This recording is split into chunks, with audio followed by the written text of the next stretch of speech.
if there's more Tom Wilsons coming at 17, 18 years old, show yourself, get out there, do it, because guess what? There's 31 teams and 32 teams soon that are like waiting for you to arrive. Yeah. That was Brad May, former Stanley Cup champion with the Anaheim Ducks and NHL veteran of over 1,000 games. And you're listening to the Up My Hockey Podcast with Jason Podolin. Just watch me now.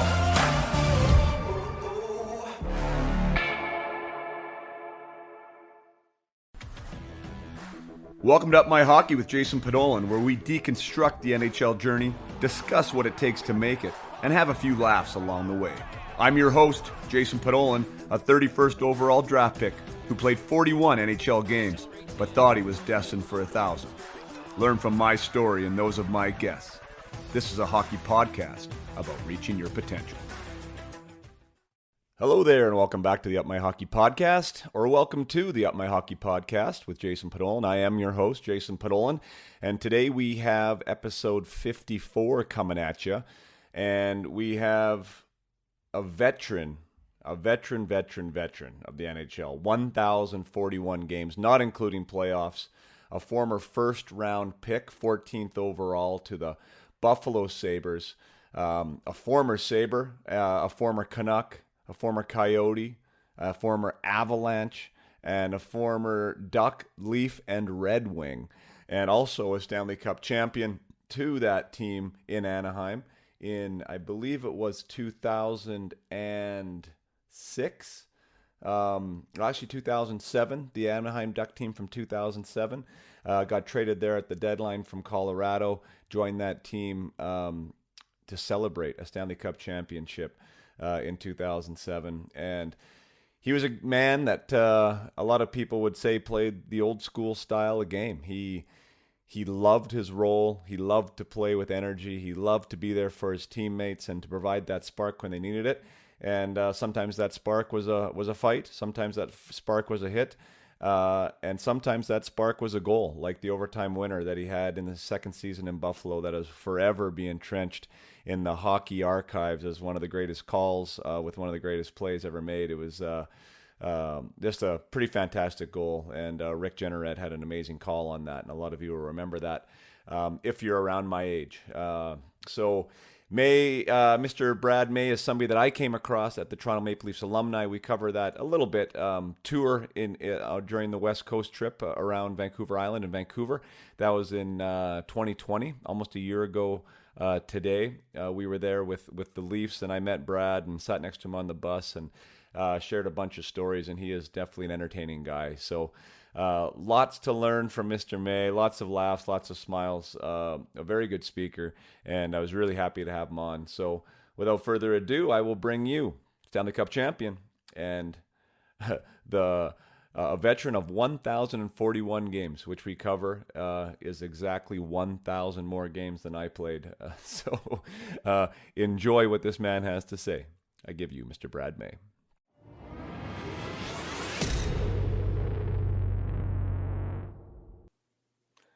All right, here we are. We're live for episode 54 of the Up My Hockey Podcast with Brad May. Brad, thanks so much for joining us today here in the program. Yeah, Jason, so happy to be here. Thanks, man. Seen you just over a year, eh? When we were last. You know what? Yeah, good memory on that, because I posted a couple things on Facebook during that whole alumni thing. So for those listening, Brad and I were part of a Toronto Maple Leaf alumni tour here on the West Coast, and usually the Maple Leafs do most of their stuff in Ontario and around there, obviously, because they're so well respected and revered there. But they did come out west, so me being out west, they were able to pick up a straggler like me and join the tour. So Brad and I got to know each other a little bit there. But that was legitimately almost 1 year ago today, to the day. And God, what a difference a year makes, man! Hey, it's this whole. Everything that we're trying to do, obviously we're trying to stay safe and healthy, and we don't want to see anybody lose loved ones and stuff. But boy, has it been a strange year. I mean, for my family, it's been outside of my kids looking for employment and all that stuff. They're older now, 25 and 21. We've had a great time. We've spent so much family time together, and we've had epic fights. We've, made up, and we've become closer as a family. But it's a gift when you get to spend time with your loved ones, which not everybody's been able to do. But for my wife and I, we've had our kids with us quite a bit through this last year. And the sad part is we haven't been with our parents, right? Just Right. because they're probably more vulnerable. So I miss mom and dad, as does my in-laws. My wife misses her parents as well. Yeah, I mean, I think you hit the nail on the head there. Like our personal situation here in Vernon with my wife and my boys. We have three boys, 11, 10, and 8, and we've homeschooled them this year. And I work from home. My wife's a dance teacher, so she's home a lot.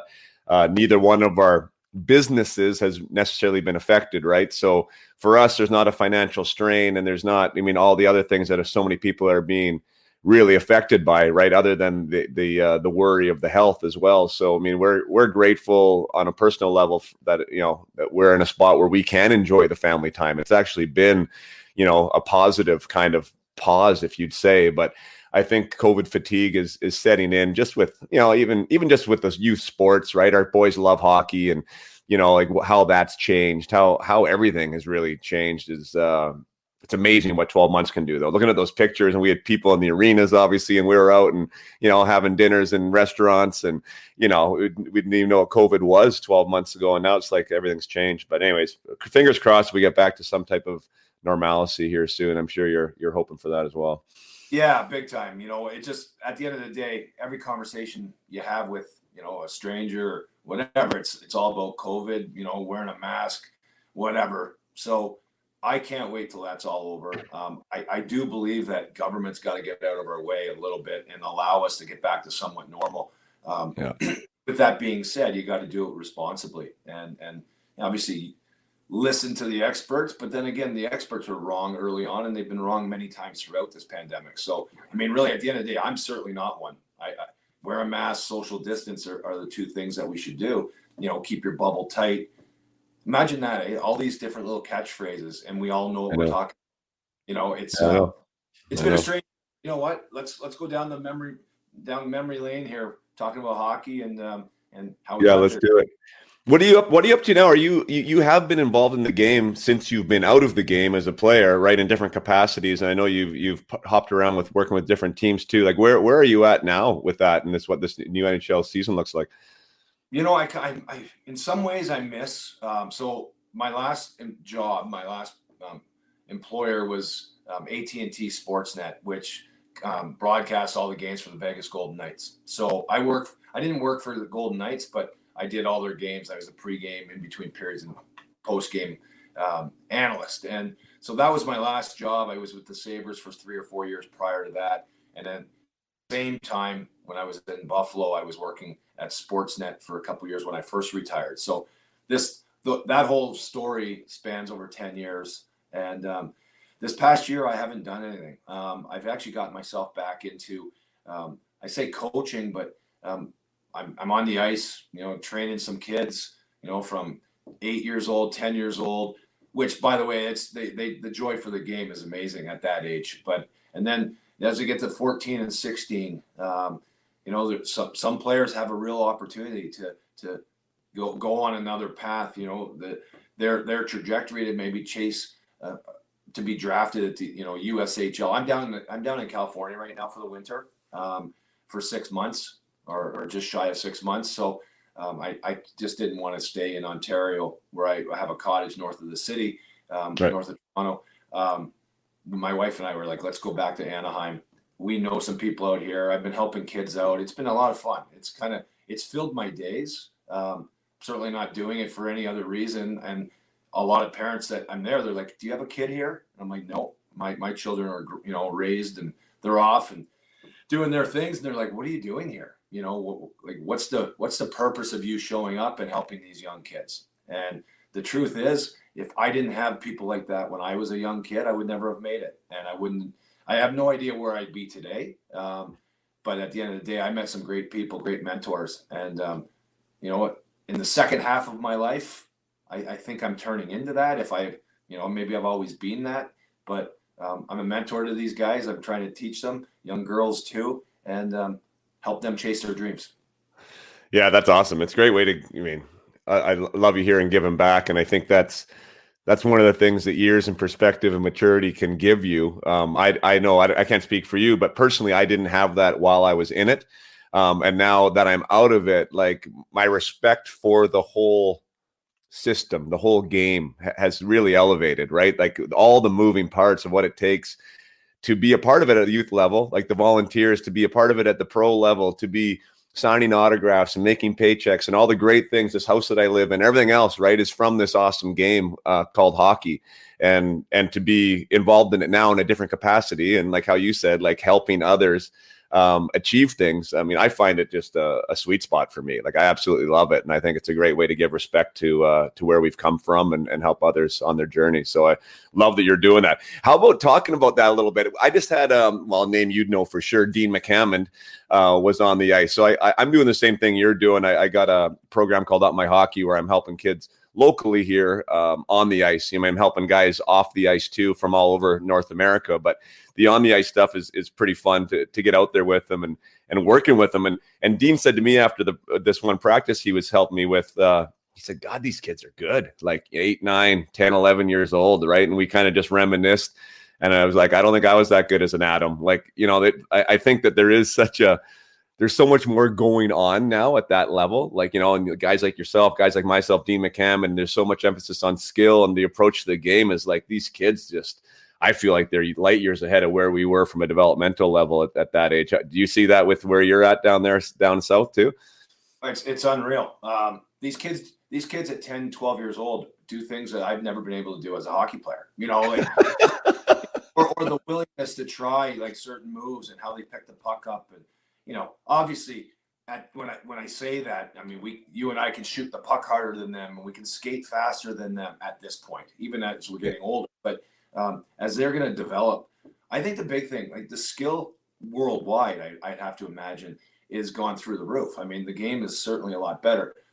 The one thing that doesn't change, strategy and obviously awareness on the ice, that doesn't change. How do you beat your opponent? Of course, skill is one way, but the one thing that I think is missing, possibly, and I've been hanging out at this arena for the last few months, is how to be a player. Like, what do you actually need to do to be successful in certain moments? And I think these kids, and no fault of their own, I think it's just the movement, because it's so skill driven, that they actually aren't aware of actually how to play the game in many cases. Although they can skate, shoot, pass, but then all of a sudden a guy put a defender in front of them, with a good stick, in the lane that they want to go to, and they have no idea what to do. And how do they persevere? How do they get through? So I think the mental side is the one thing that, although the game is getting better, the mental side, I think, is maybe taking a back seat because of the distractions, right? Everybody's got there's so many voices in your head. I mean, we're on a Zoom call right now or whatever it is. We're doing a podcast. I probably have a TV on over here that I'm paying attention to. My cell phone's, buzzing. That's for me. But what about a kid that, has all that, the same things in front of him or her? And I think that it's a 365-day game today, which I'm not a fan of. I think kids should be athletes and they should learn how to, play soccer, downhill ski, baseball, all the skills that you can do at school and everything else. And a lot of these teams aren't allowing, right? I mean, of course, this year's different with COVID, but I just think the mental side, and that's what you do, Jason. I think it really is. That's the sweet spot. If you've got a good player and you get the mental teaching and training, he probably doesn't have a chance. And the mental side's everything. Wow, I had no idea you were going to go down that road, but I mean, I agree. I mean, it's that power of perspective, I call it, right? And the power of focus. I mean, you hit it on the head as a man, right? And we have enough time dealing with it, right? The phone in the pocket and, the notification on Twitter and the kids want whatever is happening. There's so much happening. You're bombarded all the time, right? And now you're dealing with teenagers in some cases who want to be hockey players, and they're trying to deal with everything else that's going on. Yeah, they have this goal and this dream ahead of them, right, that they want, but it's like, how do we keep that in mind throughout the day, right? Other than even just when we're on the ice. And then not only that, but then again, the aspect of hockey, right? How does this skill driven going around pylons and pushing it underneath here, how does that correlate into being able to play the game? And matching those two up is a bit of a challenge sometimes, right, for these guys. And I hear it from the guys that even at the highest level, right? I mean, the guys that are in director of player development and, the scouts, it is a bit of a process, right? The players can do more things from a skill side aspect, but there is a lot of elements that they're not showing up that maybe like guys like us did back in the day, right? We're maybe a little bit more well-rounded, maybe understanding a little bit what it means to be a teammate a little bit more, right? I think those aspects of the game have potentially taken a back seat. And I have massive sympathy. Sympathy is maybe the wrong word. Empathy for those guys right now playing, like in that environment in the NHL, to not be able to go see your teammate in a locker room, to not be able to go out on the road and have a bite to eat at a restaurant. Like, can you imagine that, Mazer? Like, that would just be really weird. And in empty arenas, that's weird too. But like, even like the social aspect of being a team is so strange right now. It really is. I actually, I think the NHL's done an amazing job. Obviously, they're trying to keep. They're moving from city to city. Obviously, they're in their bubbles, but obviously they've had some, positive cases here, and they've had to reschedule games. But I think they've done a great job. But yeah, I mean, you want to get there and you want to play in front of fans. You want to play in front of those fans in your city to stake your claim or your ground in that city, because all these players, they don't grow up in these cities, right? They've been drafted, they've been traded, they've been signed as free agents, but in many cases you're in a foreign city or foreign place, and all of a sudden that's the one way. That's why hockey was so amazing for us, Jason, was that you can literally ingratiate yourself with the fans and your teammates immediately by doing something special on the ice. And special doesn't mean scoring a game-winning goal. It's blocking a shot for your teammate. It's telling a good story in the locker room, banding that group of guys together. Like, it's all about the environment. But yeah, for all these kids, like, you have young ones. In some ways, I was a young father. I was 24, I think, when my son was born, and I'm 49 now, so he's 25. But I was playing hockey, focused on Brad and building whatever we were trying to do. But behind me, this picture, all those different teams I was playing for, amazing. But I wasn't as present as a father in the development of baseball, soccer, golf, hockey, because I was training myself and I was so focused on that. But the kids today, like when I started, sorry, let me go back. When I started, I watched Saturday Night Hockey, maybe Wednesday night. I don't remember. I'm making it up now. Hockey. You played hockey. You played on your driveway. You played we lived on a pond, so that was nice. As a kid, we got to skate a lot. But all of that. Well, the kids today, you know what they see? They see Patrick Kane on a shootout winner with all the adulation that he gets, and that child or that young athlete thinks that, oh my God, I want to be that. But they don't realize the bus trips and the sweat and the blood and all the times that Patrick Kane was put down by a coach or the other team. And when I say Patrick Kane, he was the first overall draft pick. And by the way, he was probably the most silver spoon kid because he made it and he was that good. I mean, the rest of us, it's a grind to get there. And all those stories, I think it kind of, because of the hyper focus on what we do on our devices, I think that's the gap. When I say mental training and stuff, it's the gap of trying to slow the world down around you and just live in the present. Yeah, great. Did you feel in your day that was something that you were good at, or is that something you had to learn and develop? Great question. I literally, when I want to say 17, might have been 18, but I think it was 17. It would have been my draft year. And I remember buying, I think there was like 36 tapes or whatever, but the Tony Robbins, Unleash the Power Within, or whatever that he had a couple different systems that he came out with. Yep. And I listened to that pods. And then not only that, I got into Zig Ziglar and Dennis Waitley and all these other motivational speakers. I bought their books, or I'm pretty cheap, so I'm sure somebody bought it for me. But I got these books. I used to read. Funny, I used to read. Now all I do is I scroll through Twitter and I watch Netflix. You know, it's kind of like, oh my, it's like I'm in this place where I probably should go back to reading books again, because you know what, Yeah. it takes that time to, you know, get the information, but you know what, when Yeah. percolate in it, and then you know what, kind of, I think there's more of an understanding when it happens slower than faster. You know what? I was just going to go grab it because I have that same book on my shelf right now, and I still do try and read. And I read when I was younger too, like 1920 into my early 20s, bus trips. I would read, um, but it wasn't something that it was interesting. Like, did you ever talk with anybody about that? I'm just wondering from like I don't know if it was a stigma or what. It wasn't like I was being shy about what I was interested in, but it wasn't like it was like super open either, right? Like, hey, I got this great book from Tony Robbins about how to better yourself. You know what I mean? Like, that wasn't a discussion on the bus or in the locker room. Did you feel that same way too, or I mean, how did you come across that? Did you feel like you were the only one reading that stuff?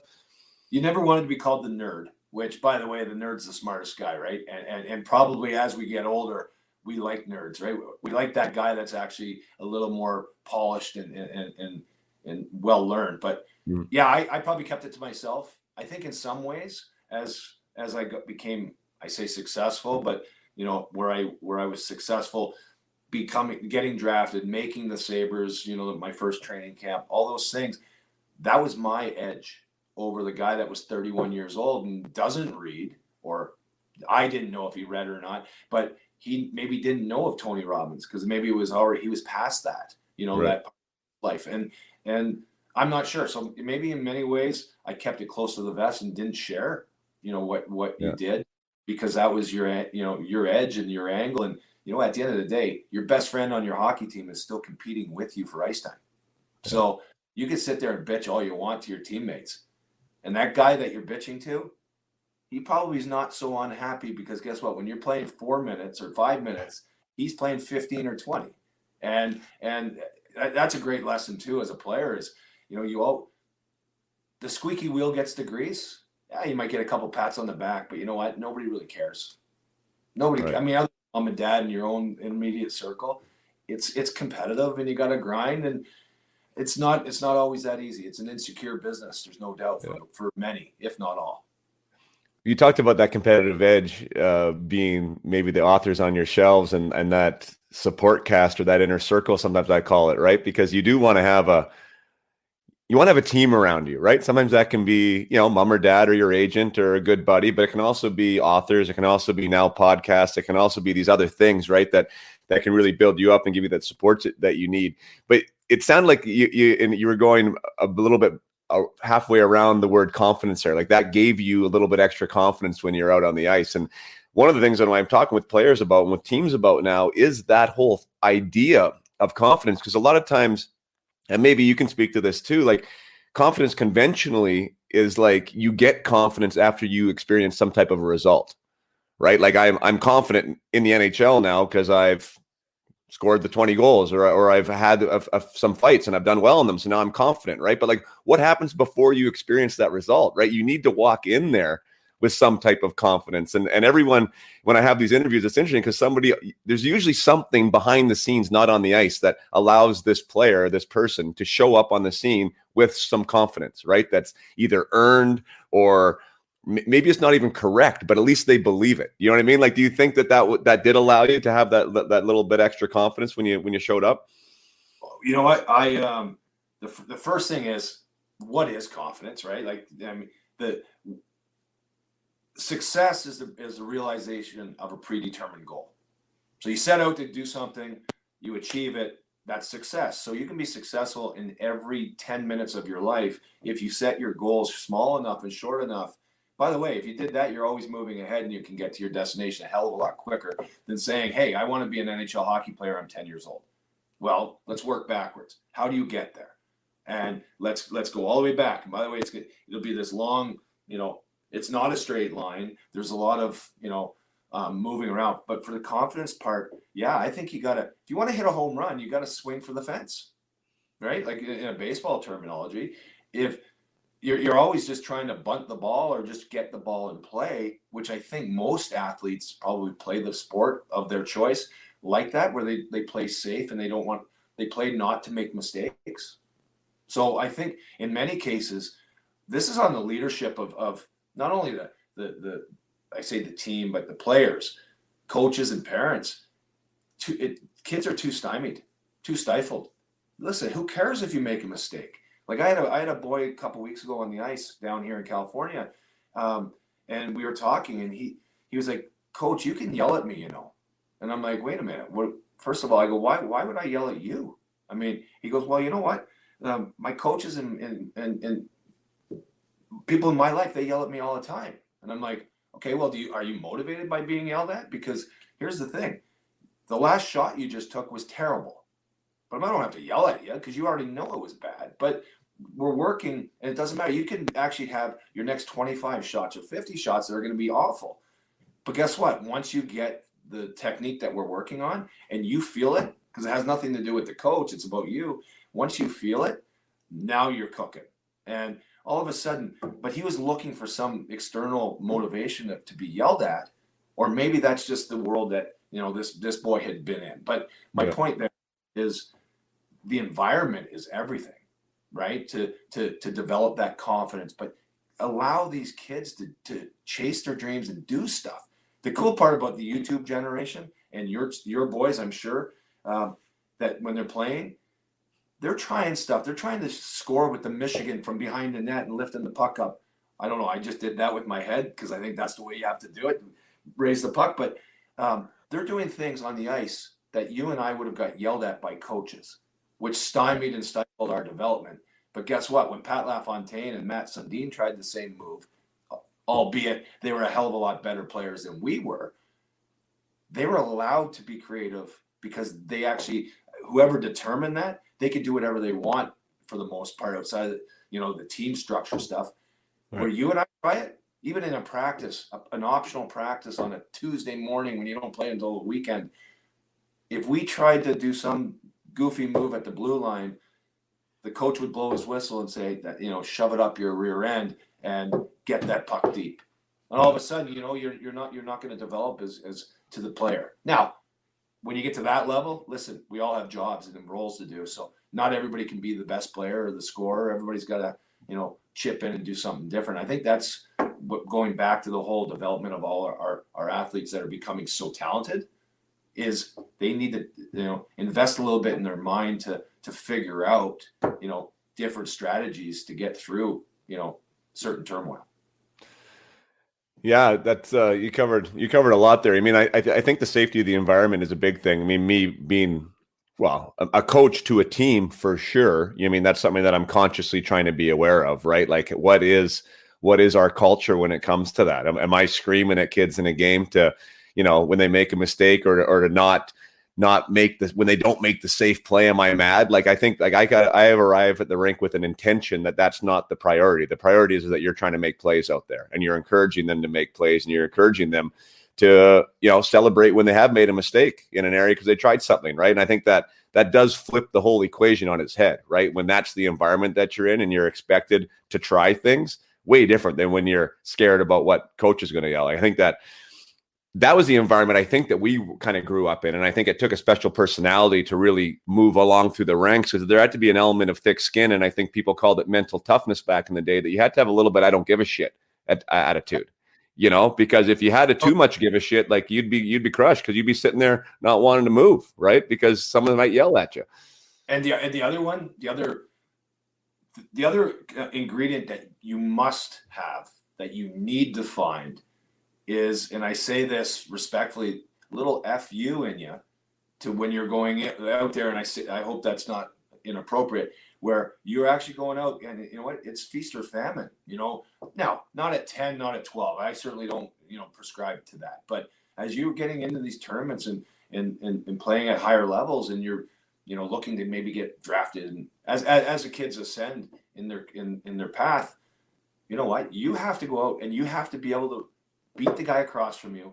You don't even know him. He's not done anything to you. He might have smiled and said good morning to you, you know, if it was whatever game. And you know what? You have to look at him and say, you know what? Not today. I'm going to beat you. And now the question is, how do you do that humbly? And how do you do that with, you know, with grace and sportsmanship? And I think that's a challenge for a lot of kids, and challenge for me at times.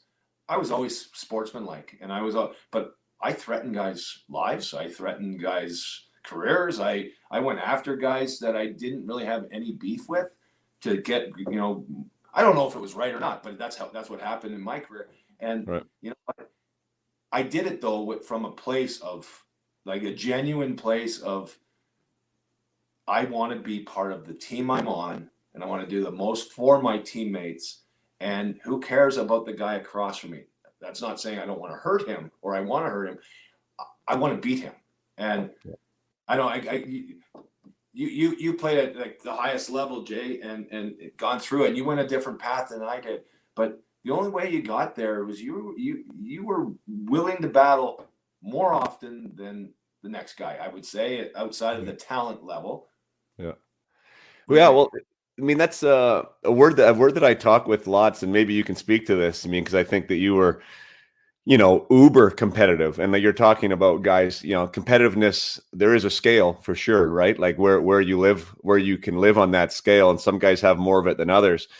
That trait to me in the game today, and we're talking about the younger guys, I think that's a place where people can really stand out if they have that level of competitiveness, because the game isn't quite as gritty. It's not quite as physical.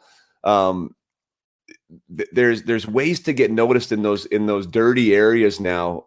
I think more so than ever. I mean, like a guy like who's a good example? I don't know, like a Hoglander in Vancouver or like a Yamamoto. These are smaller guys that you're not physically scared of, but they are massively competitive. And, and I recognize them every time they're on the ice and they have a shift. Do you see that yourself? Like, as far as that competitive aspect, like, do you think that is a spot where guys can find their niche, maybe more so than we were around? I hope that every young kid, if they're watching this, you have to find that edge, no doubt. And you know what? If you do, I'm just think of Matthew Tkachuk in Calgary, who, you know what? If you're not on his team or you're from a different city, you probably don't like Matthew Tkachuk. But guess what? First of all, what does he care? The Calgary Flames love him. His teammates love him. And he's a guy that brings his teammates into the fight. Like, dude, that's a special quality that he comes in, he stirs it up. Mind you, he's also talented enough to score the game winner and be on the ice in overtime and in the most important parts of the game. So, again, that's all about who you are as a player. But, yeah, for these young guys, if there's more Tom Wilsons coming at 17, 18 years old, show yourself, get out there, do it, because guess what? There's 31 teams and 32 teams soon that are like waiting for you to arrive in the scene, right? I mean, so, but from a defensive standpoint, willingness to block shots, I think those guys are the toughest guys in the game too. Like, forget the fighting and all of, like, back in the day, because listen, the world's changed. Hockey's different. I don't want to go there anymore, because if you don't evolve, you die. But the guys that block shots and get in the shooting lanes, they're the toughest guys in the game. So there's different ways to show your compete level. And you're talking about Yamamoto. I mean, it doesn't blow you away physically, but you know what? He beats you the pucks because he's quicker.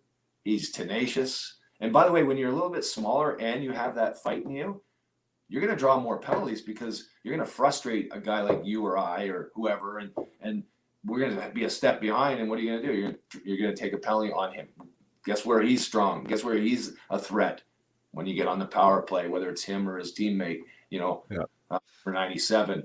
Like, that is worse or tougher or more intimidating than Bob Probert ever was in his career. Yeah, I agree. There's different ways to frame that. That's why I like having the discussions about it with the players that I work with, of like, how do you define competitiveness and where do you fit into that? Where does that fit in for you? Because there's definitely ways to turn that up. I interviewed Tyler Wright, another name I'm sure you recognize, and he's director of amateur scouting now with the Oilers. And one of the questions he shared that he asked his area scouts is, when I'm talking about players, I always want to know, would you rather play with them or would you rather play against them? And I thought that was an interesting way to frame it, right? Because like you said, like that Matthew Tkachuk, you'd much rather have him on your team, right? Guaranteed. You don't really want to have him on the other side of the ice because he's pissing you off and he's an agitator and he might score against you and he might hit you and he might fight you and you don't really want to go there, right? So, but it doesn't have to be a Matthew Tkachuk, like a Kyler Yamamoto. You want to play with them too because he's annoying, right? He's a pest. He's a pain in the ass. He doesn't go away. So yeah, I think that's an interesting way to frame it. There's a question that came up. Actually, it's from my father-in-law, ironically, who is a big hockey fan. He's over in Michigan right now, and you mentioned Bobby Probert. Here, I'll put it on the screen. He says, "How would you rate Bob Probert as one of many you answered the call with? I recall one in Detroit. The two of you went at it nonstop. Did you fight Proby? And what's your memory of him?" You know what? I never. It's Bill, right? So I never fought Bob Probert. I wanted to. I'll tell you a funny story in a minute, but the guy was the best. Joey Kosher on his right wing, though, made Bob Probert the greatest of all time because I really do believe Joey Kosher was the scariest of them all. And so a lot of guys, listen, I would call me a flyweight when I started, which that's probably not accurate, but stepping in to fight Probert or Kosher was probably way out of my league as a 19-year-old. I was deathly afraid to fight Joey Kosher because he had the right hand and he would hurt you. And I would have subscribed that I bet you a lot of players when they went into Detroit or playing against the Red Wings actually had that come to Jesus moment in their pregame nap or whatever and said, if anything happens, do I want to get knocked out or do I want to just get beat by the best?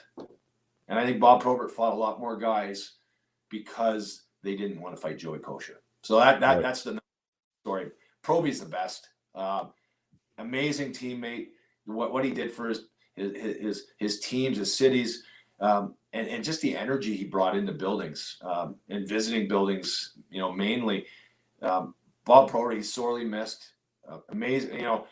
Obviously he was troubled. He had issues, as do a lot of guys. And unfortunately, he passed away at a very young age, way too soon. But I wore number 24 when I played for the Detroit Red Wings. I called Chris Chelios. He had just left the year prior, and he was trying out in Atlanta. And I called him. I said, "Hey, do you have any problems if I actually sign my contract here? I want to wear number 24." And he's like, just go ahead. I mean, I don't care. I mean, I'm gone. It's just a number. It's a jersey. But I wanted to respect Chelly because was it ever going to be raised to the rafters? I mean, he was on Stanley Cup winners, and he's Chris Chelios. And then you had Proby. So very honored to wear that number. I understood or I felt that there was a real responsibility wearing it. But in Chicago, Matthew Barnaby and I were playing in Buffalo, 1996, 97, if I'm not mistaken. We were wearing the white and black jerseys, with the Buffalo head. So I want to say that was 96, 97. And we were on a real tear. We had the best goaltender in the sport, Dominic Hasek. He won the Vezina in the Hart. We're up, I don't know, 10, 14, 16 points on the Pittsburgh Penguins for first place in our division. So we're kind of like cruising through like a 3-week period of the season, kind of, don't want to do too much to get injured because the playoffs are up around the corner or whatever. And we went into Chicago and we were at dinner. And Matthew Barnaby he's a great guy, but he's a little bit whacked. And we had a bet at dinner. He was like, for whatever reason, he's like, "Guy, you're not tough enough. You won't fight Probert." Of course, I'm scared to death, but I'm like, screw you, Matthew. Of course I'll fight him. I'll fight him first. Okay, well, whoever fights him first, call it, $500. It might have been $100 bet, might have been $500. I have no idea. But so we make a bet who's going to fight Probert first. The problem in that is we're on the same line. So every time we're on the ice together, and then you got Proby, and we end up playing against Probert's line. So the first shift, I'm cross-checking him in the back of the pants. Not hard enough for him to turn around and really want to fight me, but enough to show my buddy and everybody else that, hey, I'm into this one. I'm going to go after Probert, which is a very weak way to do it. Barney comes over, and he cross-checks Probert. And so now the whistle goes, and stuff happens, whatever. And I say to Probert, "Hey, fight me." And Barney comes in. He's like, "No, fight me." And Probert, he skates off to his bench. The next shift we come out, the same story, same thing happens. I hit Probert. Matthew comes flying in. Matthew cross-checks me, right? Get away. Fight me. And he looks at Bob Probert, and he's like, "Nah, fight me, Probert. You don't want him." I'm like, screw you, Matthew, I want him. And then he looks at us both. I swear, I'll never forget it. He goes, what's wrong with you two idiots? What? And I think he threw an F in front of that. What's wrong with you two idiots? I'm not fighting either one of you guys. Get them out of my face, whatever. And he skates off. So we get back to the bench. And this is on Easter Sunday, by the way. Easter Sunday. So he probably had a family gathering to go to, right? It's an afternoon game. And we get back to the bench. We didn't look at each other. And we're like, we're good. We give a little fist pump right there. Like, okay, stupid bet's off. Let's not get murdered today. We can finish the game and play. But no, Bob Probert, he instilled fear in guys, but for his teammates, he protected them big time, and he brought energy into the building, most importantly.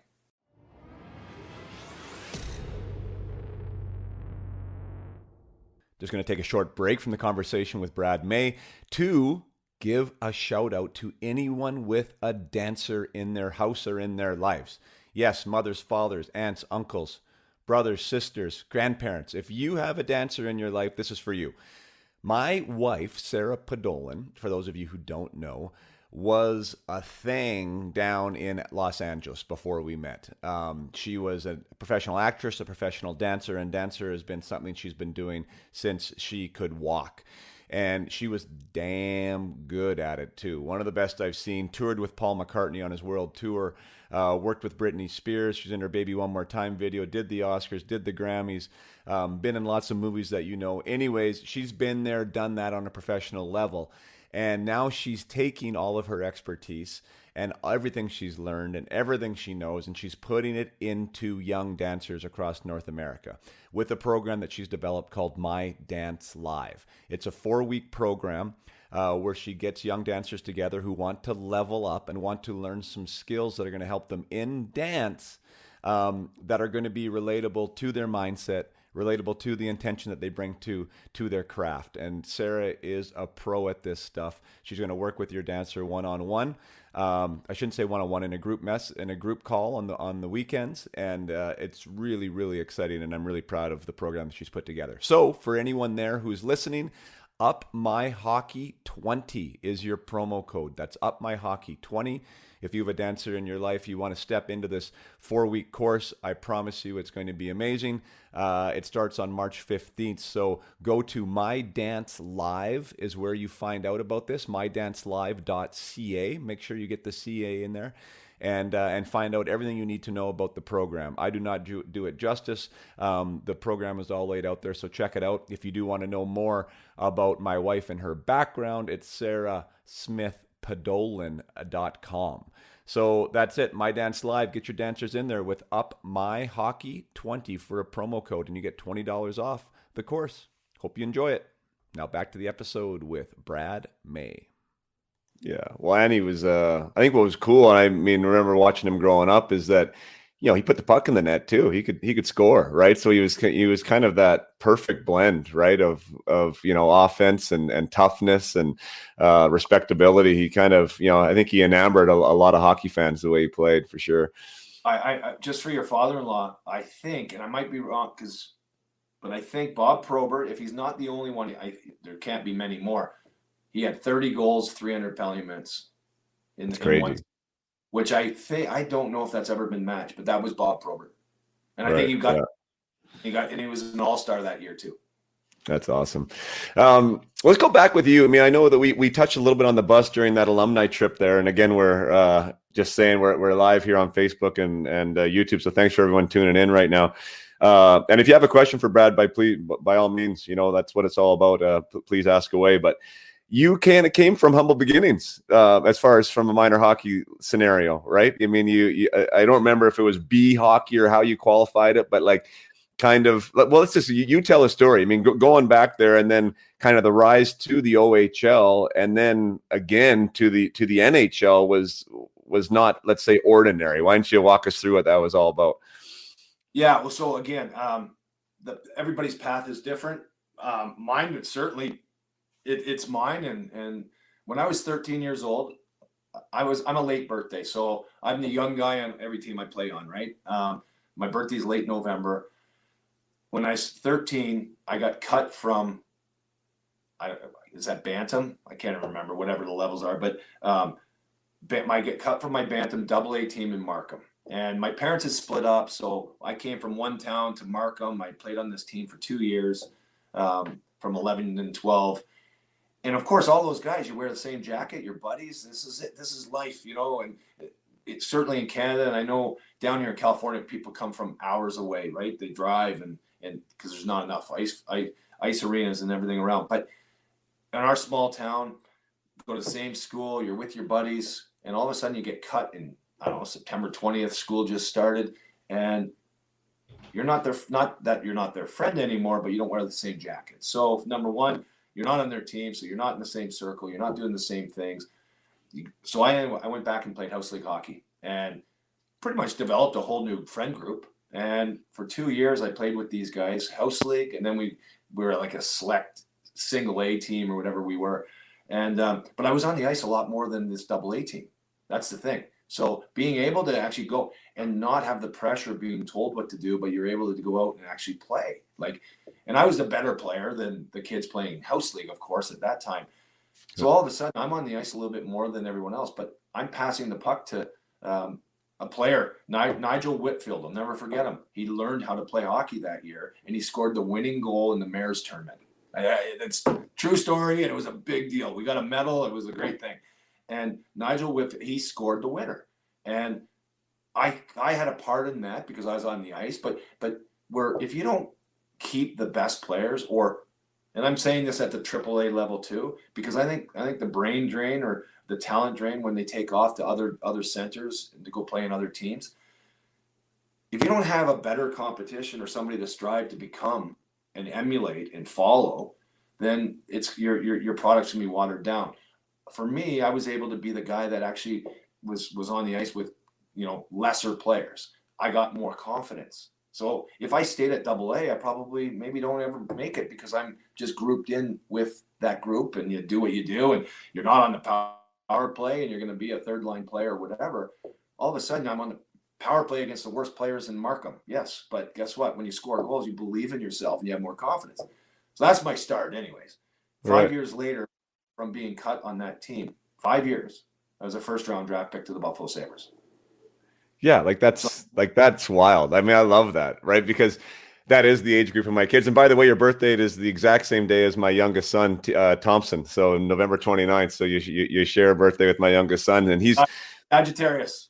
Yeah, well, which is cool too, because I mean, he's actually a taller kid. He's the tallest of my 3 boys so far. So the late birthday isn't quite as obvious, but yeah, I mean, he's a month away from being even a year younger, and right now he's playing up a level. So it's definitely a big deal, right? Like when you're younger, it is a big deal because you think about that from a percentage standpoint of how much longer these kids have been alive for, right? And been able to grow for, and how much more ice time that is. So you're always chasing, which is interesting. Like, do you think that was helpful in its own way? Also, being a late birthday. I think it was the greatest thing ever. So that's where the book, what is it, Outliers? It speaks of birth years and stuff. And in hockey specifically, no, I think it was a bonus for me because when I made my junior team, Niagara Falls, so going to junior, get drafted to major junior in Ontario. What pick were you for the draft?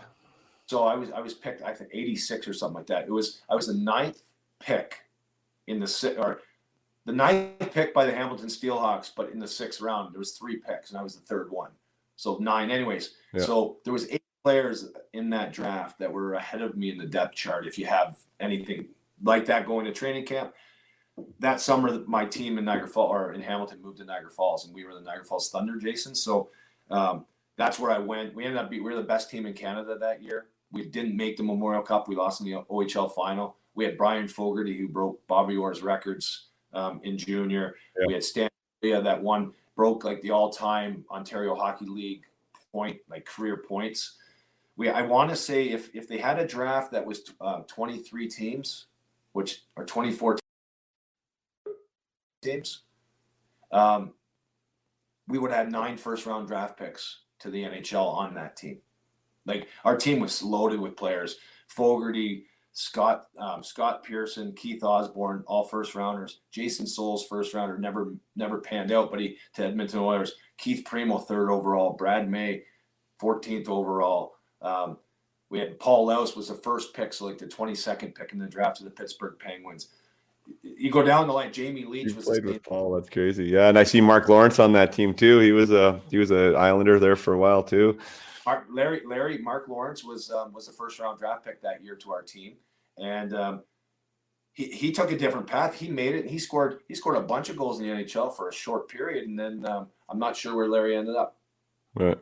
Yeah, interesting. So talk about making that team, because like you know, like to be well, actually, I guess you said you were a late draft pick. Then you end up getting to be a first round pick in the NHL, and your points and your penalty minutes kind of seem to progress equally. You know, like your first year there, you were fighting a lot. It looks like maybe not getting that much ice time. Is that how you got your start? Like got your foot in the door? Was with your fists more than your stick? Yes, 100%. And never, other than being beaten up as a kid by my brother every day, doing everything that we did. I got to training camp. I took Taekwondo that summer. Yeah, my dad said, "Hey, listen, you gotta get yourself tougher because you're gonna play against men if you make this team. I mean, even if you come back to play junior B in Markham or whatever it's gonna be, you're gonna be playing against older teenagers. You better, toughen up." So I went and I took Taekwondo 5-6 days a week, which I recommend any type of martial arts for all you young players. I think it's a mental training. You walk in, you have to bow. I mean, there's a real respect and there's a real hierarchy when you go to a dojo. And I'm not the Karate Kid. I don't mean it like that. But when I got there, all of a sudden I was learning how to grapple, little judo and everything that Taekwondo encompasses, from flips, but you're working on your legs and power and explosiveness and everything else. I think it's a great training tool. But so I did that. I didn't know how tough I was, and I got to training camp. I'm trying to make the team, and I'm like, and I probably playing too aggressive, and some big guy comes flying across at me. He's the aggressor. He wants to make a name for himself, and I thumped him. And I can't remember the guy exactly, but. And then I get to an exhibition game, and I beat the crap out of the next guy. I was only 170 pounds, when I first got there, and I don't know, it worked out well. I was prepared. I guess if maybe I didn't even know what I was preparing for, but when I got there, I was prepared. And all of a sudden, I was in 54 fights. I had over 300 penalty minutes my first year junior because I could do it, and I became good at it. And then. The next year, Bill LaForge. 54. I got to stop you there. 54 fights. Yeah, I had, and so Terry Toporowski in the Western League had over 500 penalty minutes, but they count tens in the WHL. In the Ontario Hockey League, they don't count. When I say tens, game misconducts, right? So those tens, 2, 5, 10 is 17 minutes. In the Ontario Hockey League, we'd get 12 minutes for a fight. Sorry, 7 minutes for that fight. But right. For the 10-minute misconduct. So I would have 575 penalty minutes or something like that, which, by the way, you might be considered a complete jackass or it's a badge of honor. For me, I don't know. I just did it. It was part of it. And Bill LaForge was like the conduit. He was an amazing man, tough, probably ruined hockey players, but he certainly made me at that time. And then the next year he said to me after the third game, Jason, sorry, he goes, hey, he called me into his office and he goes, Brad, he goes, how many goals are you away from 50? And I said, 50. And he goes, okay, how many assists are you away from 50? And I said, 50. He goes, okay, so you have 0 points in the first 3 games now, Brad. And I said, yes. He goes, well, you need to be a 100-point player to get drafted to the National Hockey League. He goes, how are we going to get this done? I ended up with 98 points and played with Keith Primo. And he said, Brad, you've done all you need to do on the fighting element. I've got guys to run that interference. You got to fight your battles, but you're here to play. You're going to play with Keith. You're going to be on the power play. And I'll tell you right now, if you don't get going, you're not going to be on the power play. So you're going to, good luck to you, but have a good weekend. And I think right at that moment, I was like, I have a guy in my corner that just gave me the recipe for my success, and he's going to allow me if I show up every day and work hard. And that motivated me, inspired me more than anything. And yeah, I got drafted that year. It was fun. Yeah, drafted high, like you said, 91 points, 33 goals. I heard you on a different interview. I can't remember where, speaking about the physical side and the fighting, and I think you might even just went out right and said that you actually like you loved it, like you really enjoyed it. That's sometimes not the case, and often isn't the case, even from the guys who are tough and doing it. Like they didn't really look forward to it. So I guess, I mean, if assuming that was true, or I heard that correctly, like that must have been a massive advantage for you in and of itself. This was something that you actually look forward to and like doing. Great question. So it's not a popular answer in a lot of circles when I say I love fighting. I do. I think it's beautiful. I think it's like a person who loves the ballet. Every move has a purpose. When I watch Conor McGregor or whoever fighting in the UFC, I love it. Now, maybe, yeah, I'm a pugilist. Sure, I'll take that. I'll take that later. I think it's beautiful. It's combat, However, we have to like put it in perspective. The game of hockey today is different. So, obviously, I don't prescribe to say, hey, guys have to go and fight. But back in our day, Jay, there was 5 guys on each team that literally maybe they didn't want to fight, but that was. And yeah, there was probably better hockey players playing in the minors and in Europe or whatever, hockey players. But to actually build the team of the game that was played in the 80s and 90s, I started in 90, but whatever, that toughness, that physical element was huge. No, I love fighting. The only thing I miss about playing hockey is I can't fight anymore because I can still skate, shoot, pass, hit, right? If I want to go out and play a shitty game, I can do that. Yeah. Minus the hitting, and it's certainly not as quick and good as it once was. But you can never tee off on somebody's face ever again, right? It's true. So, but when I say that, getting hit is it was a rush too. It was. It was that one moment where you literally were sizing yourself up against the other next guy, and who's better. And guess what? There's nowhere to hide here. It's in front of. It's like a coliseum. You're in front of 16 or 20,000 people, and the rush you got from that, the adrenaline was amazing. So yeah, I am. I'm sad that it's gone. I'm sad that I can't do it anymore. However, I'm incredibly proud that I did it really well. I think, and for the most part, outside of a few questionable moves where maybe you were too jacked up or over the past the apex, I did it honorably. For the most part, I hit a couple guys when I probably shouldn't have, no question. At the end of a fight or maybe prematurely, and got one in quickly, which maybe doesn't make you feel as honorable as you should. I did it for 20 years, didn't get hurt other than hurting myself. And yeah, I think that I can look at those other tough guys and in the face and everyone else. And I think they would say that, you know what, you played the game honorably. And I think that's cool. Yeah. Well, yeah, I mean, definitely a respected piece of the game, and from the fans for sure, but more so from the guys that were in the locker room with you, because we keep mentioning back in our day, and I mean, it was a different game for sure. I think everyone had an element of that toughness in them. You had to, or else you couldn't really arrive in the scene to begin with. Other guys took it a different level, but it's a hard thing to do, and especially in that era when there was so many guys that were just massive. And that was a thing. Like, I mean, this is not I wouldn't have put you in that heavyweight category per se, right? But you were fighting those guys. Like, did you see yourself as that, like as an enforcer? Or what was your identity for you, Brad May, when you showed up at the rink? What did you think you were? Who were you trying to be? Great question. I never saw myself as a heavyweight, that's for sure. But I definitely knew that if I prepared properly, and that's mentally, that's okay. I've got 24 hours from a Wednesday game going into Boston to play the Bruins tomorrow. Okay, who's there? What do I have to do? And what happened the last couple of games? And is there what's been brewing?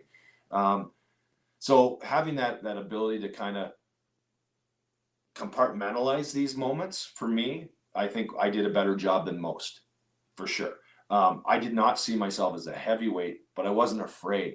What I did, where I got my confidence, quite a bit of it early on, was Gord Donnelly and Rob Ray were on my team, and Brad Miller. We had a pretty tough team when I first got to Buffalo. Not to mention with LaFontaine and McGillney, right? Dale Howardchuk. So Hall of Famers and a bunch of knuckleheads, right? And I was able to, I would call me a chameleon in this description. I think the tough guys on the other team recognized that I was whatever. Thankfully, I was a first round draft pick, and I could play. So I had the ability to play on the first line or second line. I played 2 minutes a night on the fourth line many nights, but I could move around. So I think that tough guy that you were going to face he probably let me off the hook a little. Me as a young guy, 19, whatever, I got in there because there was a whole other list of guys: Rob Ray, Donnelly, Miller, that were already there picking their chops. So in many ways, I got number 2 or number 3 on every team early on in my career. If I fight number 1, I may win. Probably, it'd draw because I was pretty defensive, but I'm not going to get beat bad, I don't believe. Right. But if I fight number 2 and if I get number 3 on their team, look out. That's how I felt. But I was only able to have that feeling when I had a big brother like Rob Ray and a bigger brother, Gord Donnelly. We were the only team in the history of hockey to have 3 guys over 300 penalty minutes. And I did it my rookie season with those 2 guys, which is cool. So that's another thing. Like, I wish I could tell you I scored 50 goals and, whatever. And I was on that line that did this or that. But you know what? When you have some achievements, you gotta trumpet them. And our team in Buffalo was a ton of fun to watch. And I think we did it for the right reasons, but we were kind of a sideshow at times too, I think. Yeah.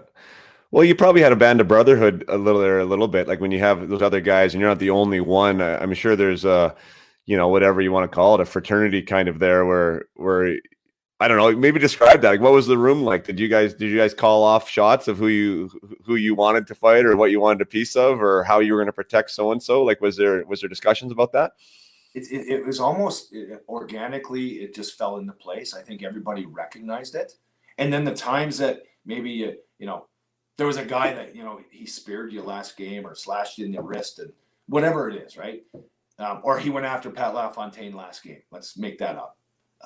Okay, who's getting him? Because guess what? Whoever gets him is in Patty's favor. Patty's going to take you out for a steak dinner. So there was that whole part of like sibling rivalry, whatever. But we'd sit around and again, I had good mentors, good veteran players. If you show me shitty veteran players, that rookie class of player coming behind them will become shitty veteran players. If you show me a great mentor group, a great locker room, like going back to the culture and whatever, you look at those young guys, they may not win a Stanley Cup in that team or whatever, but all of a sudden they get moved around. They become the mentors, right? Think of Pittsburgh. Think of the teams that develop players. Detroit Red Wings, of all their players. Pittsburgh, recently, obviously the Tampa Bay Lightning, the Chicago Blackhawks. Those are 4 teams in the last 15 years that have been amazing, right? They had the best veteran core. You had Chicago, they had Marian Hossa, Patrick Sharp, Duncan Keith, who's still a player, making a big difference with 2 young stars, right? Kane and Tate. You go into Pittsburgh, they won their first Stanley Cup, but they had made trades that year. Bill Guerin, Chris Kunitz, coming into Pittsburgh, all of a sudden playing with Sidney and Evgeny Malkin and Chris Letang. You know what? They learned from those guys, and all of a sudden they went on to win 3 more or 2 more, whatever the number is. Yeah. I think that I don't want to say it gets overlooked, but I think that it should be spoken of a lot more of the hierarchy and the dynamic in a locker room. Like if coaches or evaluators of talent actually started talking about the intangibles, they wouldn't draft half the players that they picked in that same position if they knew about the intangibles of that other player that was picked somewhere else. Mm-hmm. I think intangibles what intangibles are those, do you think, if you were to pick a couple? Can you put some words to them? Yeah, and I don't think you can. I think it's a feel thing, obviously, but team ability is everything. So team ability, is he a good teammate? If he is, well, that's a prerequisite.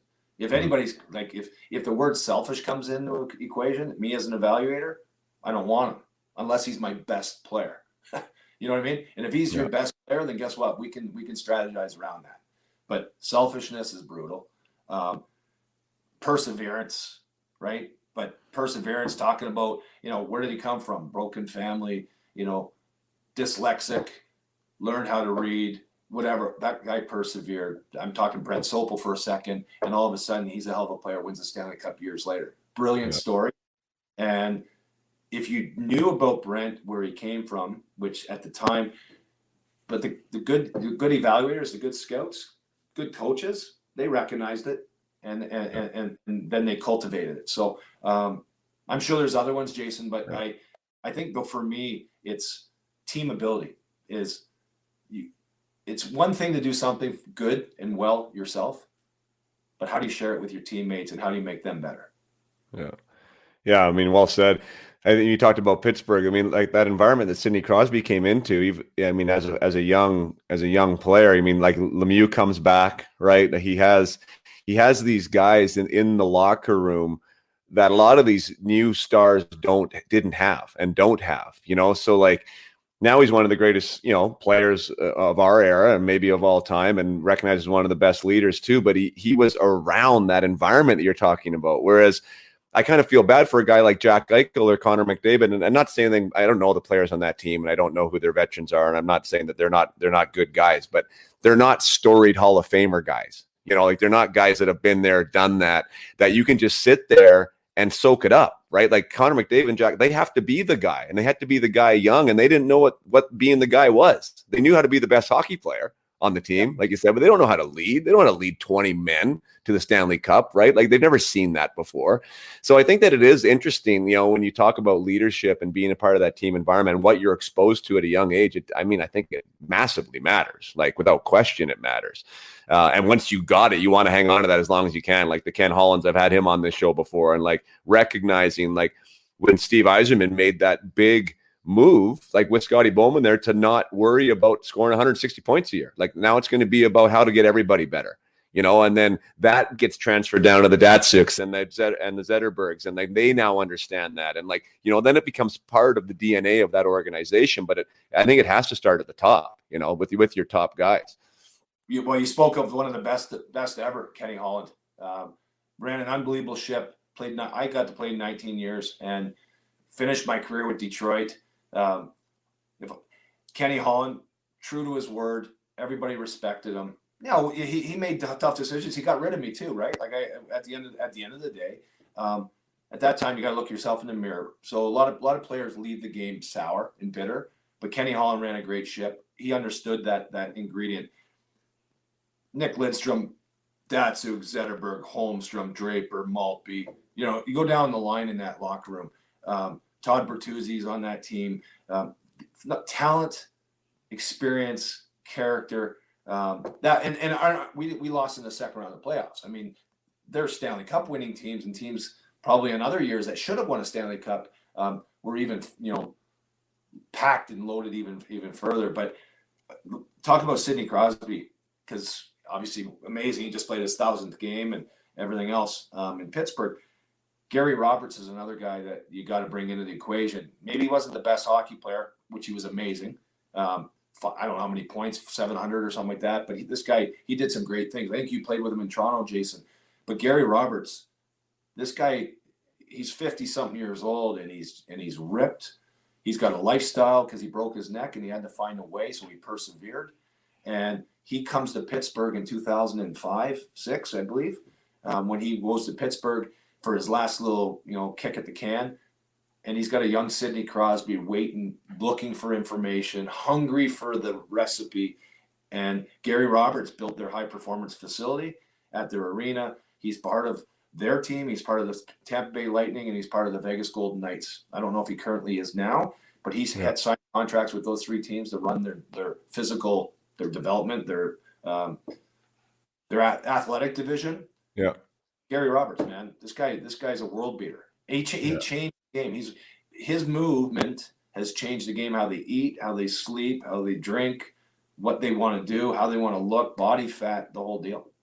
Yeah, I mean, I've heard a lot of great things about him, and he's been. We mentioned McDavid too. I mean, he's been working with McDavid, I think, on a one-on-one kind of level, from what I understand, and obviously we all know that what Connor McDavid's doing. So yeah, I mean, Gary's got. I've never heard anyone say a bad word about him. I mean, from a locker room, from a teammate's side, and even now what he's doing at post hockey to help grow the game. So yeah, who you're around matters. I think Tocchet was in that dressing room with Crosby too when he was first coming in. Like, and there's another example of leadership, right? And how to play. Did you just back to you, Brad? Like, did you ever? You seem you had your most success from a point standpoint early on in your career. And I also noticed, because I love digging into the stats, like your third season was when you almost scored 20 goals, had your career high in points, 45. You only had 171. I say only, just because you had 300 your first year. So I mean, your penalty minutes went down by half, and your goal and point production went up. Do you think that was an inverse relation that mattered? Like one led to the other? I've had a conversation with Shane Corson, and Corse was a better player than me and tougher, like, or same toughness level. Like he's one of the toughest fights I was ever in. He's a few years older than me, call it 5 years older, I believe. And we talked about it. He's like, Brad, he goes, do you think you could have played better if you didn't want to fight and you weren't as hungry to do those things, like on a back-to-back situation? You're not feeling great. Clearly that has to affect the way you handle the puck and how you approach. Like when you're not sleeping in the afternoon because you're like, okay, oh my God, Probert and Kosher are here. I'm not thinking about dangling, Steve Duchesne at the blue line. Like that's not even my thought process on that afternoon. Where Right. So I had that conversation, and I definitely think that there's a correlation to that whole thing. And coaching, like, hey, Brad, you're going to play. You're playing 15, 18, maybe in some cases 20 minutes tonight. Like, you can't fight, bud. We need you to play here. And that was so great to actually be told that. But the game ends up getting out of control, and then my first instinct is I have to be in the fight, or I have to be in there. Like, I can't allow that to happen. And I think it's maybe slowed my offensive production down for sure. Now, but now the whole I was gonna say if my aunt had, she'd be my uncle, right? You know that saying. Yeah. Where if I wasn't that guy who was aggressive and scaring defensemen and driving the net and just being an ass and a pain to play against, would I even have got those 45 points? Would I have been in this position to score? Like, I think I'm good enough to be able to do it, or did I get them because of? So Yeah. when I talk the course, I'm like, yeah, I can't sit back and second guess what we did. Could we have been better? Yeah. But then again, if I went down that path, maybe I only played 12 years. Yeah.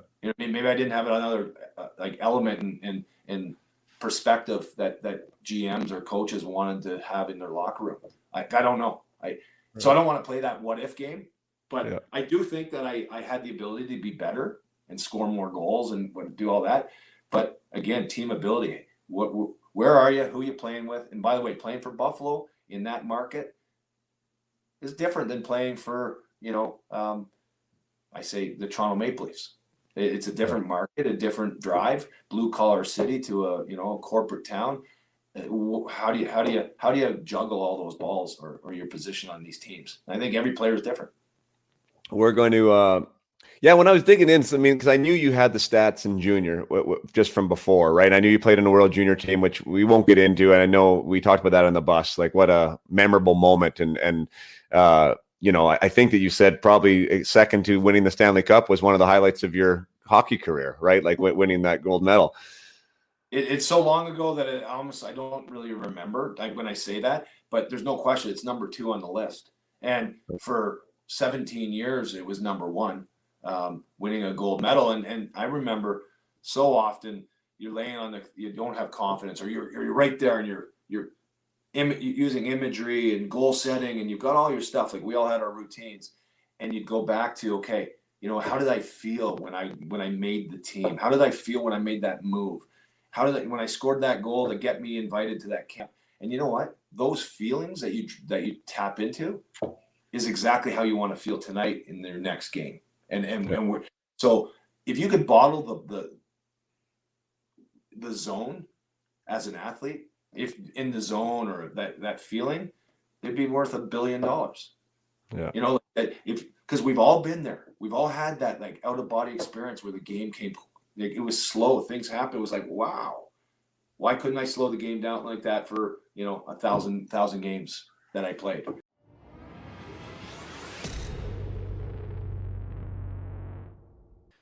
Just want to take a quick break from the show here to give a shout out to my private client, Mr. Nathan Mackey, and his family. Nathan has been a private client of mine for about 9 months now. Been working together on a semi-weekly basis, and Nathan's success story here is that he just signed a letter of commitment, a commitment letter with the Salmon Arm Silverbacks of the BCHL, which brings him one step closer to his big goal and his big dream of getting a scholarship to a Division I school down in the States.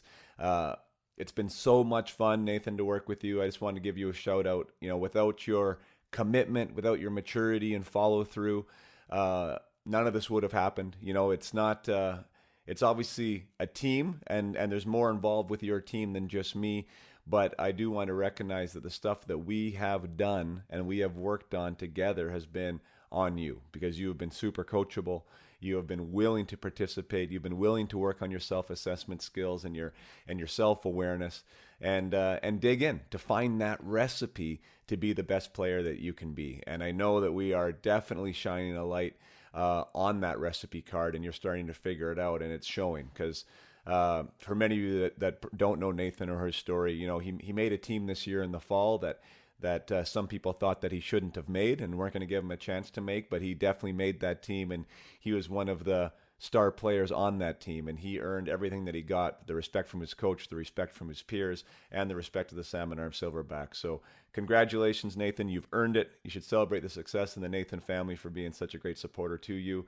And yeah, I mean, if anyone is interested in what I do, I'm not taking on any more private clients right now, but there is other ways to get support in the ways that I have supported Nathan and others, and that's at upmyhockey.com. So whether you're a team, or whether you are an association, or whether you're an academy, or whether you're a family, upmyhockey.com has membership options. There's courses available to get a leg up on the competition and to gain that advantage and that insight about the skills required to step into your own personal greatness and to, align your habits with your goals and dreams. So really exciting stuff. I love working with these young men and women, and it is really, really rewarding when some great things happen like they did to Nathan. So yes, Nathan, congratulations to the Mackey family. Congratulations. I know this is just one step closer to where you're going to end up being, and that ultimate goal for you of going to school down in the States. And who knows, one day you may even put on one of those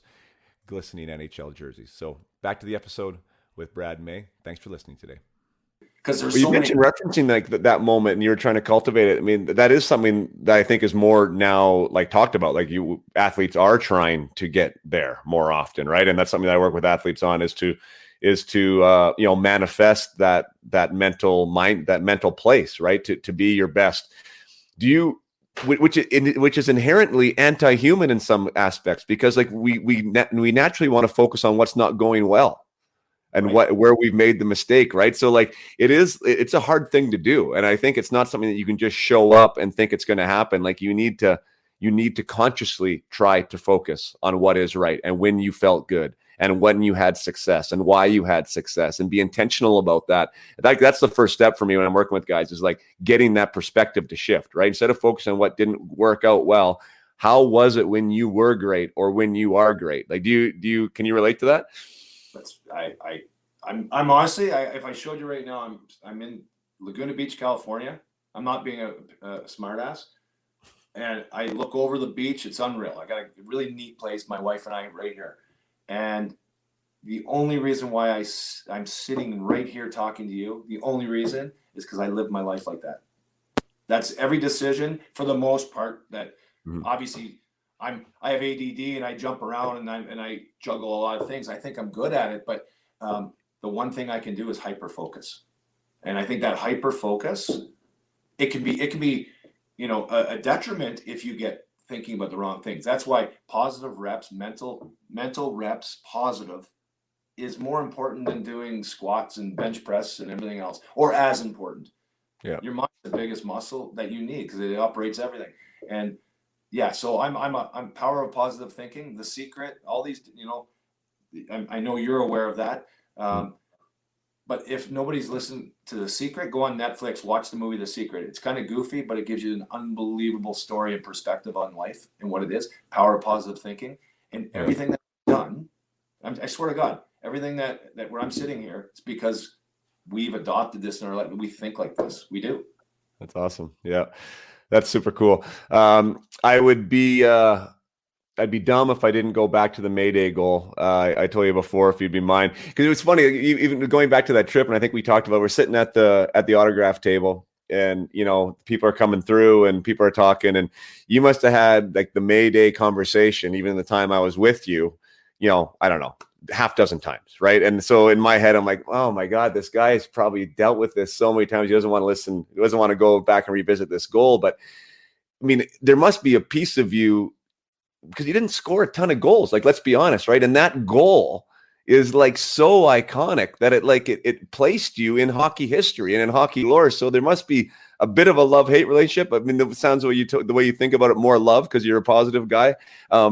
But yeah, I mean, I guess what does that goal mean to you now after all this time? Well, it's my nickname. So people talk to me, introduce themselves. Hey, Mayday, I remember I was where I was when with that goal. Now, imagine it's 27 years ago. Approaching in April, it's 28 years ago. Sorry.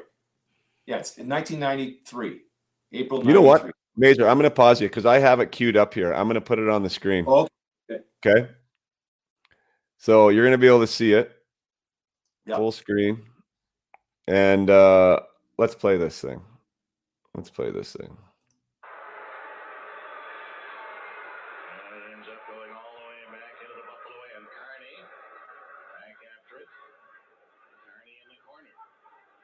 Slipping it up to LaFontaine. He gets tripped up, gets it to May, and over the line. He's May going in on goal. He shoots.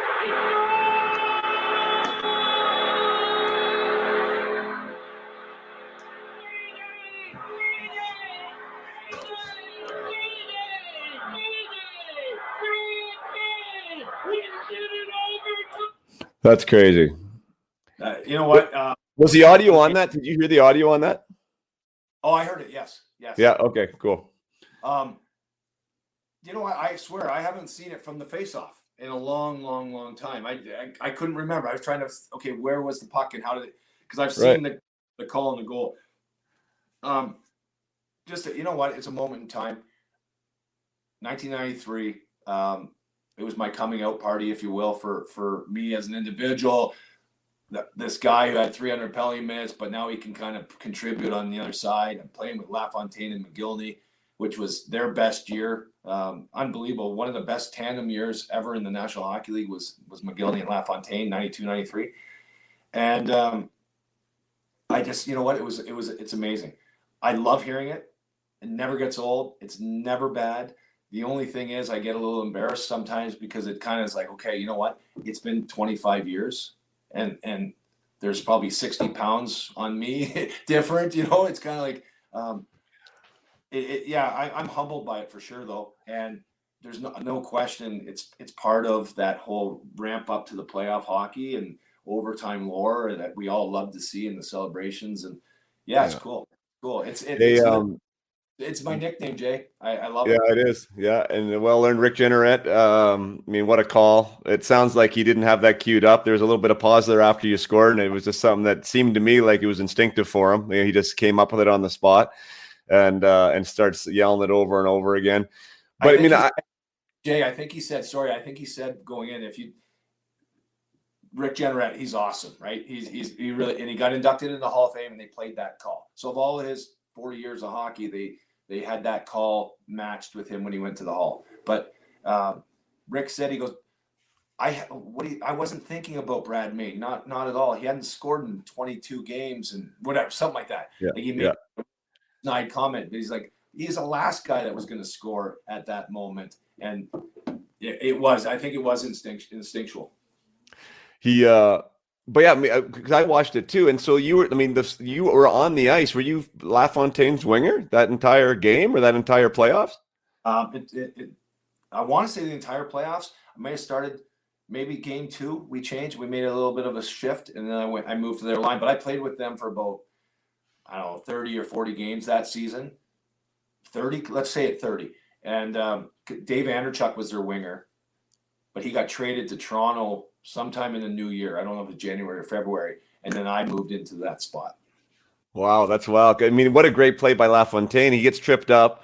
He's on his belly, gets it to you, and then yeah, I mean, I know you've seen it, but beautiful goal against Hall of Famer Ray Bourque through his legs, one hand on the stick, fake the shot, freeze Moog. You look like Mogilny on that play. It was a phenomenal. It's you know what? It never gets old. I love it. It's a great memory, but again, it's in the past. But when I'm working with these young kids now, they've watched it. Like that's kind of and maybe that's the one time when I don't feel good is when I'm actually doing the old self-promotion, saying, hey, you should go to YouTube and pull up this clip, one of those. But I see the joy in their face and they're like, oh my God, you're not just this old fat guy. You actually did, right? One of those. So, it's fun giving back or relating that experience. Yeah, no, I mean it's awesome. Part of hockey history. You're cemented in it with that goal, and just a little backstory for those who maybe aren't. I mean, it was an under David Goliath scenario. I mean, the Bruins were rolling; they were one of the best teams in the league. You guys were not supposed to win that series, let alone sweep it, and then you end up scoring that decisive one to get you guys into the second round, and almost took out. Well, I shouldn't say almost, because you guys got swept by Montreal, but who won the cup. But I mean, you guys had 3 overtime games against the eventual Stanley Cup winners. So I mean, you guys obviously had a pretty special thing going there, and a couple coin flips, and maybe things could have been gone the other way. A couple coin flips and maybe Patrick Waugh not in net. That would have been different. Yeah, but no, you know what? Hey, when you lose, you got to be grateful for your opportunity, but tip your hat to a team that they were resilient. Montreal, they scored 11 overtime goals en route to a Stanley Cup, to win the cup in 5 games. I believe they won it, or 6 games against the LA Kings. Montreal, 11 overtime games, and you think of play. Paul DiPietro, hat tricks a couple times. Gilbert Dion, Jesse Belanger. I'm trying to think of other names. Kevin Haller. These players that were on that team that you would never remember. As a hockey fan, they had probably 6 or 7 players that never played in the NHL much longer. The next, further, which they just had the buzz. They had what it takes. Team. They had a good team. Yeah. Yeah, Gilbert Dion, I had the pleasure of playing with him in Florida. Actually, I still kind of keep in touch with him on social media. He's just one of the best guys in the game. I think he still is. He's a fun guy. Stanley Cup champion. I mean, you end up going on and winning a cup there with Anaheim, and there's a lot of room in between there. But I want to touch on the 1,000 games, just because I've already used the word fraternity. There's a brotherhood around being an NHLer. I mean, I'm one of them playing 41 games, but I realize that that's not really part of the club. I mean, there's kind of like the 400 game club that there's like a little more reverence. Then there's 500. Then like this 1,000 games is like, there's not many of you in that. That's a hard place to get to. Like, was that a real proud moment for you to hit that 1,000 game mark, or was it just another game? So the first thing, just to go back to what you just said, there's no question. We gauge yourself, right? Like I scored 20 or 18 goals, but you didn't score 20, so you're not a 20 goal scorer. So there are clubs, right? If you had 50 points, you're in the 50-point club. If you had 100, whatever, you want to step up, you're in the club. Whatever. If you played a game in the NHL, one game, you're part of the club. Because guess what? Hopefully we all remember the feeling we had when we laced them up and realized your dream, right? And it came from, the depths or wherever you came from. So I think 41 games, Jay, and I'm not kissing your ass here. I think nobody else other than you would, in this case, would say that. I mean, because everybody else would look at you like you're absolute pure and equal, right? So I think that's, or certainly I do anyways. I've had guys like, I went back to Buffalo when the Pagulas bought the team in Buffalo, the Sabres, and they had like a, whatever it was, big party. They invited every living member of the Buffalo Sabres to come into Buffalo for a game and celebrate and whatever. And Terry Pagula called everybody up. So we had Gilbert Perreault, Rick Martin, the late Rick Martin. We had René Robert, all these great Buffalo Sabres from the early 70s. And a bunch of us through the 80s, 90s, whatever, early 2000s. And there was a guy named Steve Smith, not the Steve Smith from Edmonton, but the Steve Smith, and Gilbert Perreault. We called them both up to the podium, to give a gift. And so we had a big bottle of wine or whatever it was. And he's like, Gilbert Perreault, Gilbert has played over 1,000 games for the Buffalo Sabres, the most for the Sabres, but he's like the champion. He was our first pick. Here's a bottle of wine. And then he had this unbelievable basket of like a bunch of bottles and candies and chocolates and whatever else in his other basket, which was nicer than the bottle of wine. And he said, Steve, he goes, and we have Steve Smith here. He's played one game in the National Hockey League for the Buffalo Sabres. And I just want you guys to know, the 75 of you that are here today or tonight, you play one game for the Sabres or you play 1,000 games for the Sabres, you're all part of the family. And I just want you to recognize that this is the start of our era. They haven't had any success yet, but this is the start of our era, and I want to pay respects to every single one of you that have worn that jersey. And I thought that was cool, and I think that's a real, like, for the league, I think, guys. But 1,000 games was unreal for me. Got longer. I had surgeries. I think that earlier, not that season, but the season prior, when I got traded from Colorado to the Anaheim Ducks, the year we won the Cup. I was out for 5.5 months, shoulder surgery. That was my fourth one. So I've gone through that 4 different times, like big, major cut and labral, it's called Bankart reconstruction. 2 on one side, 2 on the other. And you go through all these things, I think 10 or 11 knee tears, like ligaments, broken hands, stitches, all this stuff. It's all worth it. And when I got to right there to play my 1,000th game, it was, my mom and dad were there, my wife, my kids. It was at home. I had just been traded back to the Toronto Maple Leafs, which is really cool for me. Right here, this guy right here, on that part of the picture. I was the 21st player to ever play 1,000 games for the Toronto Maple Leafs, ever in the history with that jersey on. And the guy who gave my jersey, or not my jersey, my silver stick, which is the gift that the NHL gives for that milestone, was Red Kelly, the late Red Kelly, recently. He was the first to play 1,000 games for the Toronto Maple Leafs with it wearing. That's cool. This team's been around for over 100 years. I'm number 21. It's pretty neat to be in that. Yeah. Oh man, yeah. I mean, because it's so obviously hard to do. Like injuries get in the way. You have to be able to play into your 30s for sure. Like, what is that? 15 seasons, maybe, if you play every game, or 14 or something crazy, right? Like that's a lifetime in the NHL. That's super cool. We were there. I'll tell you, I mean, Gary Galley played his 1,000th game when I was with LA, and I just got called up to LA. So I was in the minors the whole year, and all the boys, sometimes there's a little bit of a disconnect between guys who'd been in the NHL and guys who hadn't been. And there was like this collection for Gary Galley and his 1,000th game, like money, right? We were supposed to give whatever it was, like $500 or whatever, into this pot to buy Gary a watch or something. I was like, screw you guys. Like, Gary Galley doesn't need my $500. I've been here for 5 hours. You know what I mean? I haven't even made $500 yet. Oh my God, it was so funny. But anyways, Gary Galley got part of his watch is from my $500. So hope Gary enjoys his watch. So I got an unbelievable watch from the guys in Toronto. Jamal Mayers and Pavel Kabina, Thomas Caberlet, they went and they got me this amazing, Ulysse Nardin. It's just a cool watch, cool piece. But your team in LA, that same season, I'll never forget this story. I'm kind of like, I never forget things, when you hear them. Yeah.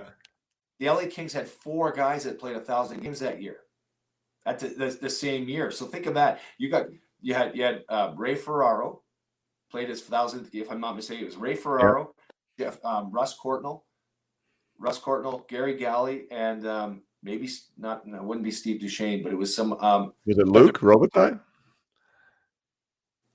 Blake was on that team. Robitaille was on that team. Gary Galley, Courtney wasn't there when I was there, but he might have got traded earlier. So I mean, I don't remember if he was there. I'm just trying to think of some of the elder statesmen that were around there. But yeah, you're probably. I mean, I'm sure you're right. I mean, that would be something that probably hasn't been repeated either for 4 guys to get their 1,000th game and on the same team in one might have season. been Doug Bodger if Doug Bodger played in LA. I can't remember. Might have been Doug Bodger. Interesting. Yeah, that's wild. What you know what? So after these 1,000 games, and I mean, I wanna touch on. Well, you know what? Let's go there, and then we'll get back to it. We'll end with the Stanley Cup and what that whole. My answers. What's that? I'll be quicker. Oh no, no worries. If you have the time, I got the time. But this 1,000 games, I think this is probably a good bridge to this. I mean, you talked about ending with Detroit. You talked about Kenny being an honorable guy, and ending up sending you down. You never played a game in the AHL until your last season of pro hockey. Yeah. How was that? I mean, was that humbling? How was your approach when you were there? What was that like for you to finish where someplace you'd never been? So I'd never been put on waivers. I've never been through any of this. So I get to Detroit, I sign a contract, but I got there after training camp. That's what happens in your last season or when the end is near. And so I make the team, but I sign a 2-way contract. In that, I'm making X amount of money in Detroit. I make, much less money, but whatever, in the American Hockey League. But it's still, hey, listen, it's a job. It's good. I'm in Detroit. My family's in Toronto. The Olympic break 2010 is coming up, obviously, going to Vancouver. So everybody's booked their trips to go on a vacation, wherever they're going to go for like 7 days and then come back, because the NHL shuts down for 14 days or whatever it was. And I get put on waivers the night before or 2 nights before the Olympic break. And I get put on waivers. I don't know what this feels like. It's been everybody else, but not me. And I went home, but my wife was still in Toronto. She's driving to Detroit tomorrow because we were going to play tomorrow night. Driving, watch the game that I was maybe going to be playing in. And then we were going to fly. And we went to somewhere in Mexico. We went for a week with some friends. And my kids were in Toronto. So my point of bringing this whole story up about how it all happened. So I get put on waivers. I look at Kenny Holland and Mike Babcock at the time. I'm like, you know what? Thank you guys. It's amazing. I think I just retired. If this is what it is, I mean, the end's the end. So I'm done. Kenny goes, listen, don't make any rash decisions or, whatever. I'll call you in 2 weeks or 10 days, whatever. Go on your trip. I know you have it booked. Go away. When you get home, call me. I'll be in Vancouver, because he was the GM as Babcock was the coach in Vancouver. And we'll talk about it, but I would love you to go to Grand Rapids. But we had to do this for salary cap reasons. So anyways, that was that night. 2 days later, they traded Ville Leno to the Philadelphia Flyers from Detroit. And then they put Kirk Maltby on the IR, shoulder surgery, whatever, but he still could have played. They got rid of 3 players to activate Andreas Lilia off of the IR because he was making $2.5 million, and they had to come up with the numbers and whatever. So if I was a better player, they would have picked somebody else. That's the truth. But at the end, I fell in the wheelhouse. I get put on waivers. So anyways, I say I'm retired. 2 weeks later, Kenny calls me, and I'm at home with my wife and kids, and really haven't talked about hockey at all. And I said, listen, I'm done. Like, I'm not gonna, thank you for your opportunity, but no, I'm enjoying being at home. He goes, listen, I'll give you 1 more week. I need you down there, whatever. I'd like to have you back for the playoffs, just in case, whatever. But we got some good young players in Grand Rapids, Jay. So can you go down there? I think you'd like it. So he said, I'll call you next week. So when he called me, my son was in the playoffs, Bantam or whatever it was in playoffs, and I'd been to a few games, and my stepmother, my dad's wife, had just had a double lung transplant right at the same moment, double lung transplant. And so I was like not in a hurry to leave, and I was close because now I'm close to home and whatever. And Kenny calls, my kids are in the back seat, and this is the best, why I brought the whole thing around. My kids are in the back seat. I retire on the phone. I'm like, Kenny, thank you. But I'd left my kids in Toronto to come to Detroit. I didn't leave them in Toronto to go to Grand Rapids. And he said, I understand that. Thank you. Hey, well done. Good luck. And we'll stay in touch. One of those. So I hang the phone up and my kids in the back seat were like, what happened there? And I'm like, oh, guys, I just retired. I thought it was a cool thing. I retired in front of them. Like I basically said, hey, I'm done. I'm going to stay with my kids. And they both were pissed. Both my daughter and son, they both were like, what are you talking about? You've told us from day one, ever since we started anything, that once you start, you can't quit. If you start something, you can't quit. What are you doing? You're going to quit? You got 6 weeks left of the season, Dad? You're going to quit? You have a chance to get back to Detroit, maybe win a Stanley Cup? You're not quitting. You're not allowed to quit. And I'm like, that's all I needed. Right then, right there, that's all I needed. And as we pulled into the driveway, I walked in the house in Toronto. And I swear, 10 seconds later, I looked at my wife, hadn't said a word. And she knew exactly. She's like, come on. Really? That's exactly how I think it came out too. She's like, really? I'm like, yeah. And she goes, okay, let's go. And we went upstairs, packed a bag, and I was in my car about an hour or two later. And I drove to Grand Rapids. Awesome. So you called Kenny back on the drive or what? Yeah, I called Kenny 5 minutes after I walked in the house and said, hey, I'm coming. I'll be there tomorrow. And it turned out to be one of the greatest things in my career, I think. Played 15 or 16 games. I fell in love with hockey again as a player. I played with Thomas Tatar and Justin Ablocator and others that were there that are still in the National Hockey League. And they were 18 or 19, 20 years old. I'm 38 years old at the time. And I was like their dad. My son was 14 and he was closer to them in age than I was with the, right? Like it's just kind of like, but again, halftime, you shift from being the guy to becoming a mentor. And I had good ones. And I honestly, if I didn't do that, I don't know if I would have been doing TV the last 10 years, coaching kids this past year. I don't know. Because maybe I would have been, look, too many guys are sour with the game when they leave. For me, I fell in love with it at the end. That is so cool. And probably gave you an ability to have a little different perspective and appreciation on what the hell is happening down there too, right? Because stepping in the NHL at 19, you weren't on those buses and you haven't eaten that pizza sitting in Rochester and done that stuff, and to do it at the end there probably gave you a little bit of different look at it. So my first thing, so typically like you'd have like big spreads of whatever, filet mignon, whatever, like good food. And my first game was in Peoria, Illinois against the St. Louis Blues farm team. And in Peoria, the game's over. Well, we get on the bus and it's a 5-6 hour bus trip back to Grand Rapids, whatever it is. And I got on the bus and there was a big bag of food, whatever, and a couple sodas, and there was whatever was there. And I'm like, okay, like, do I just, like, I don't know how it works down here. Do I just grab one? And they're like, no, you had to sign up and pay for it, like for the game. And I'm like, what are you talking about? What do you mean you don't just order me a bunch of food? Like and so I literally, I think, I don't know who probably shared part of their sub or whatever it was with me, but I got on the bus. I had no idea how this works, which is like, I was the greenest of them all. And it was actually an eye opener. It was like, okay, so before the game, I pay my $8 for my whatever, or $12 for my lasagna. But in the NHL, you're just taken care of so well, man. It's like, it's you're very spoiled, and I think it's even more so now.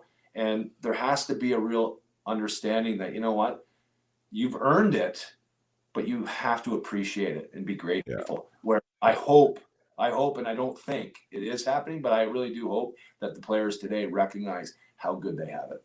Yeah, that is so cool. I just love the irony there, right? Like that you end up being a rookie, right? Like in some aspects, like not knowing how to even order food, and even for those listening, like that is such a wild, like NHL, you show up on the flight, there's the spread and the shrimp, and you got your drink or whatever you want, and you show up at a pregame meal and everything's there, and you don't pay for it, by the way. And then in the minors, you're paying your $12, you're ordering your own food. Like it's just such a different world. And like for those guys that live down there, and I was one of them, waiting for that phone call, it's like so amazing the difference that like one phone call can make.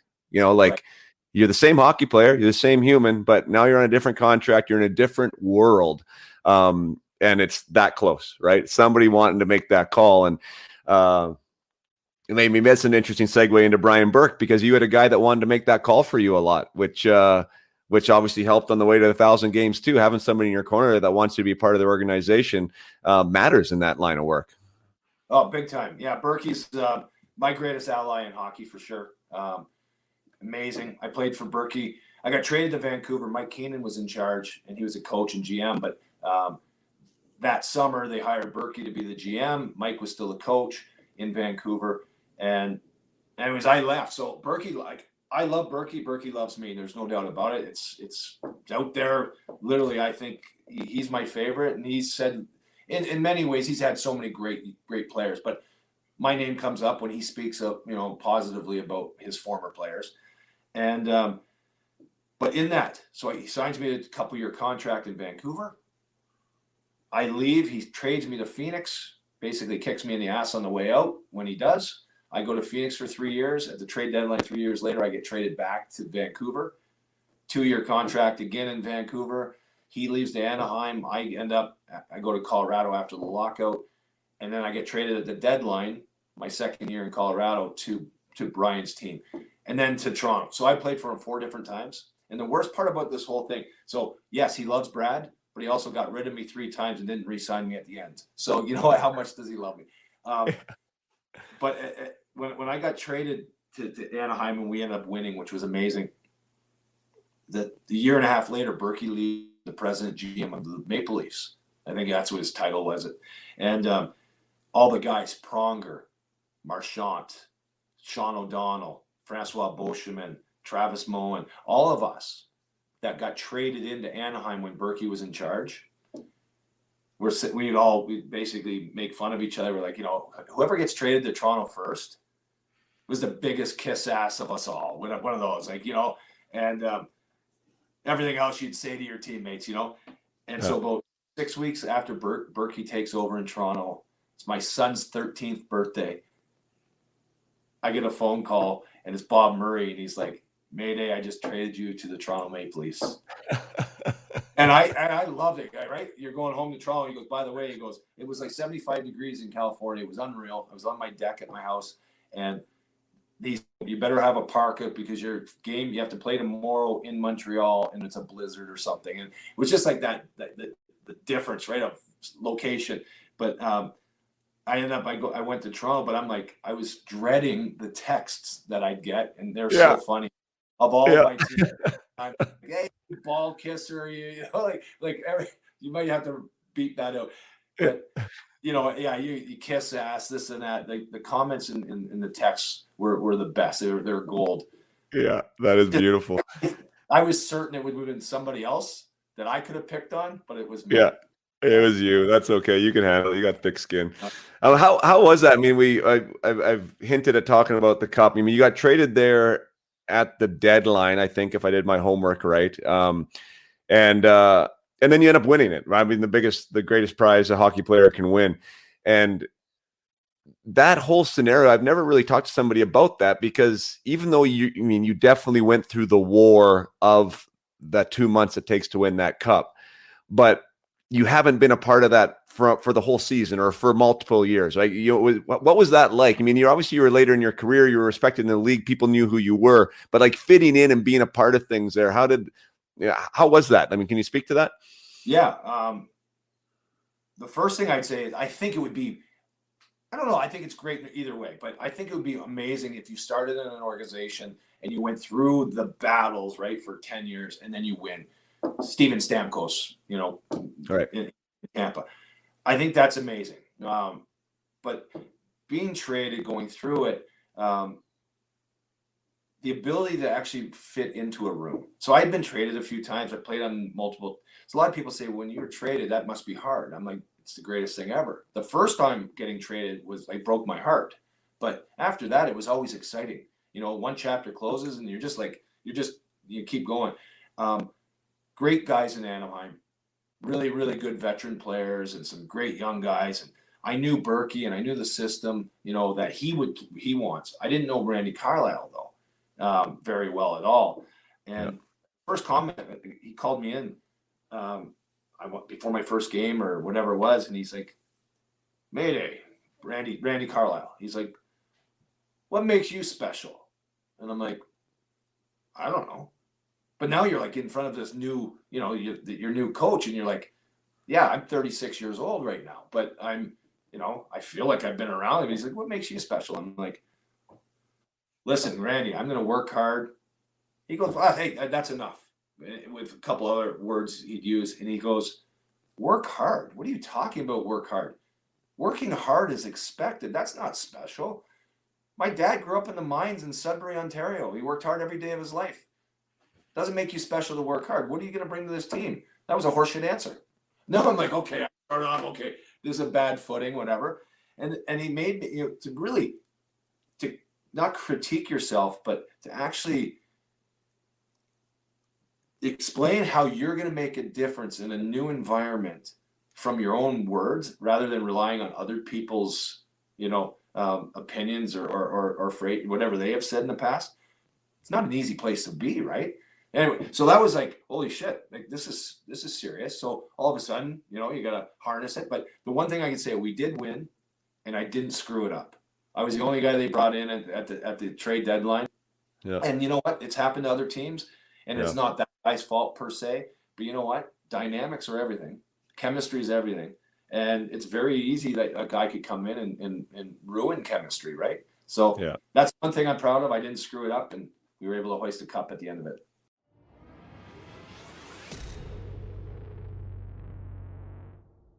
Last break here, just to once again to remind you about My Dance Live, mydancelive.ca. If there is a dancer in your life somewhere, either in your own house or a cousin or a niece or a nephew or a granddaughter or a grandson, My Dance Live is where they need to be starting on March 15th with my wife, who is going to take them on a journey to become a better dancer and give them the tools that they can use after the 4-week program is over, that they can continue to step into their own personal greatness and find their recipe for success. So mydancelive.ca, make sure that you get that in there. That's where you sign up. And don't forget the promo code UpMyHockey20 for $20 off. That's what it is, UpMyHockey20. Get your $20 off the program, and you can tell them that I sent you. So get in there, get it done. Thanks for listening today. Cheers. Yeah, that's sweet. And that, every Stanley Cup champion special, championship team is special. Like that one, having Pronger and Niedermayer on your back end is I don't know if there was two better defenders on the team to win a cup. Combined, right? Like that was amazing, probably, to play with those guys. And then you had one of my old teammates, Sean Thornton, on your team there. Were you guys line mates, or like what was your relationship like with Thordy? Well, the only bad thing about playing with Thordy is every time I'd get the puck, there would only be half of it left. Hey, Sean Thornton. No, you know what? God bless him. He went on to win another cup with the Boston Bruins. When he was inserted in the lineup to play against the Vancouver Canucks, Game 3, they're down 2-0. Thordy made a difference in that series. So I played with him. How about this? It was Sean Thornton, George Peros, myself, 3 guys. Now, we didn't always play, but on the 4th line in Anaheim. I'm not so sure. You had Pronger and Niedermayer on the back end. You had Slaney and McDonald. Danny McDonald's a guy, that unsung hero who doesn't get talked about enough. He was so good. Getzlaff and Perry, young guys just emerging. Not to mention everybody else. Sean O'Donnell on the back end. Who wants to fight? Like, if you're coming into Anaheim to actually have a real physical game, like, seriously, like how far down their depth chart do we become absolute monsters, right? Maybe the top 2 guys on each team, whatever. And then our team was loaded. So we were tough, we were skilled, and our goaltenders were amazing. Both of them won big games for us, Brizgalov and Jaguar. So it was a team effort, 100%. Yeah, that's super cool. Maybe we'll end with a couple more typical questions. I'm gonna go back to the fans here, and somebody asked this one, which I think is actually a cool perspective. Hasek, Waugh, or Brodeur, who are you taking? And he says, I'm going Hasek. I think you only played with Hasek, correct? But played against the other ones. You mentioned Waugh in that one series. Yeah. Who would be your pick? Well, I have my answer 100%. I played with Marty Brodeur in the World Championships in 1996. So whatever. So I was with Marty for about 2 or 3 weeks. over at Vienna. They're all amazing. Dominic Hasek, to me, is the best goaltender that's ever played. Not even close. I just think what he did and how he could play. Like we go through practices in Buffalo, and we had some really good players and a bunch of knuckleheads too. But where we like literally, he'd pitch a shutout in practice with hundreds of pucks coming at him, and not let pucks in. He was amazing. He'd take his helmet off when we're taking one-timers from the top of the circles because he wanted to get more focused. So he wanted to see the puck. Like he wasn't feeling it. So he'd take his helmet off. Come on. Guys, like, I don't know where the puck's going when you're taking a one-timer. You're trying to, you're right? Like it takes off. I just think Dominic Hasek, his ability, that stretch of hockey that he played in the mid-90s, he's the best ever. But, I mean, the other guys, you can't go wrong in that list. That's the answer. Sure. Yeah. No, yeah, he was, crazy special. I had a bus ride that I'll never forget. I went to Detroit camp at the end of my career, and we were coming back from a nice session or something, and I was sitting up at the front, and Dominic comes in and sits beside me. Right? I mean, he has no idea who I am, and just talked my ear off for like 30 minutes coming back on this trip, and anyways, it was just really, and that was like that was that Detroit team though. Like I've said that before on this podcast, like. Holmstrom's inviting me to golf, and, Chelios shakes my hand and wants me to take me to his chili bar. And, Hasek's talking my ear off everyone, it felt so inclusive there, right? That everyone was an equal and everyone was worthy of their time. And Dom definitely made me feel comfortable there and seemed like he was just a good human at the end of the day, as well as a good hockey player. Yeah. You know what? I think I can't, on one hand, I don't know if I could tell you 5 guys that were idiots, like really, like not guys I didn't enjoy being around at all, right? Yeah. Like, I don't really know if I could give you. I got a couple guys that I could say they had personalities that were different than mine, and that we weren't great friends, but I definitely had fun. I think that's cool about hockey. Like, I don't think there's, because if you're not a nice guy or you're on the outside, you're exposed quickly, and you have to find a way to be, included in the group. And then chemistry and culture makes a difference, because on a bad team, that situation could be very ugly, but on a good team, you bring guys into the fold, right? And you're led along to kind of understand how it works. So, no, I think I'm incredibly proud to be a hockey player. I think I've met the greatest people in my life, right? Are guys I hung with and flew with and fought for and, got in trouble with, and I love it. You know what? God, questions just keep coming up. You're on Battle of the Blades, and there was another thing I heard you talking about where you mentioned in an interview somewhere that you felt that your experience getting on figure skates was something that every young hockey player should do. That should be a part of their training. Could you elaborate on that? Like, do you really mean that they should go get some figure skates and try and be a figure skater, or is this like, or what? Yeah, just explain what you meant by that. I think yes, absolutely, but I recognize it's too expensive, and it's just probably not just not going to happen for everyone. The ability to actually figure skate now, when I say figure skate with.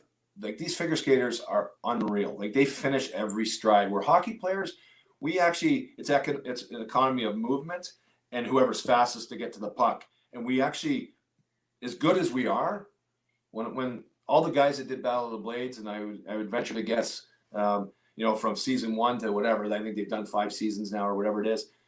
Each guy said they got it's so much better skating. Now, I know we're retired when we were doing this show, but I wish I did it when I was 15, 16, 18 years old, being able to do it. Like in this show, Battle of the Blades, I was able to lift Annabelle, my partner, over my head with one hand. That's 100 pounds over my head, one hand. That's not lifting a dumbbell in the gym. That's actually a body on skates, skating, moving, putting, down in sync with grace, if you will. This is the best training I ever did. I wish I did that kind of training. Now, to go to a training camp, because you'd be so much stronger and everything. Better skater. My favorite skates are my figure skates. What's better Although, about your stride though, Mazer? So what makes that stride better? You talk about finishing it. Like what's different about it?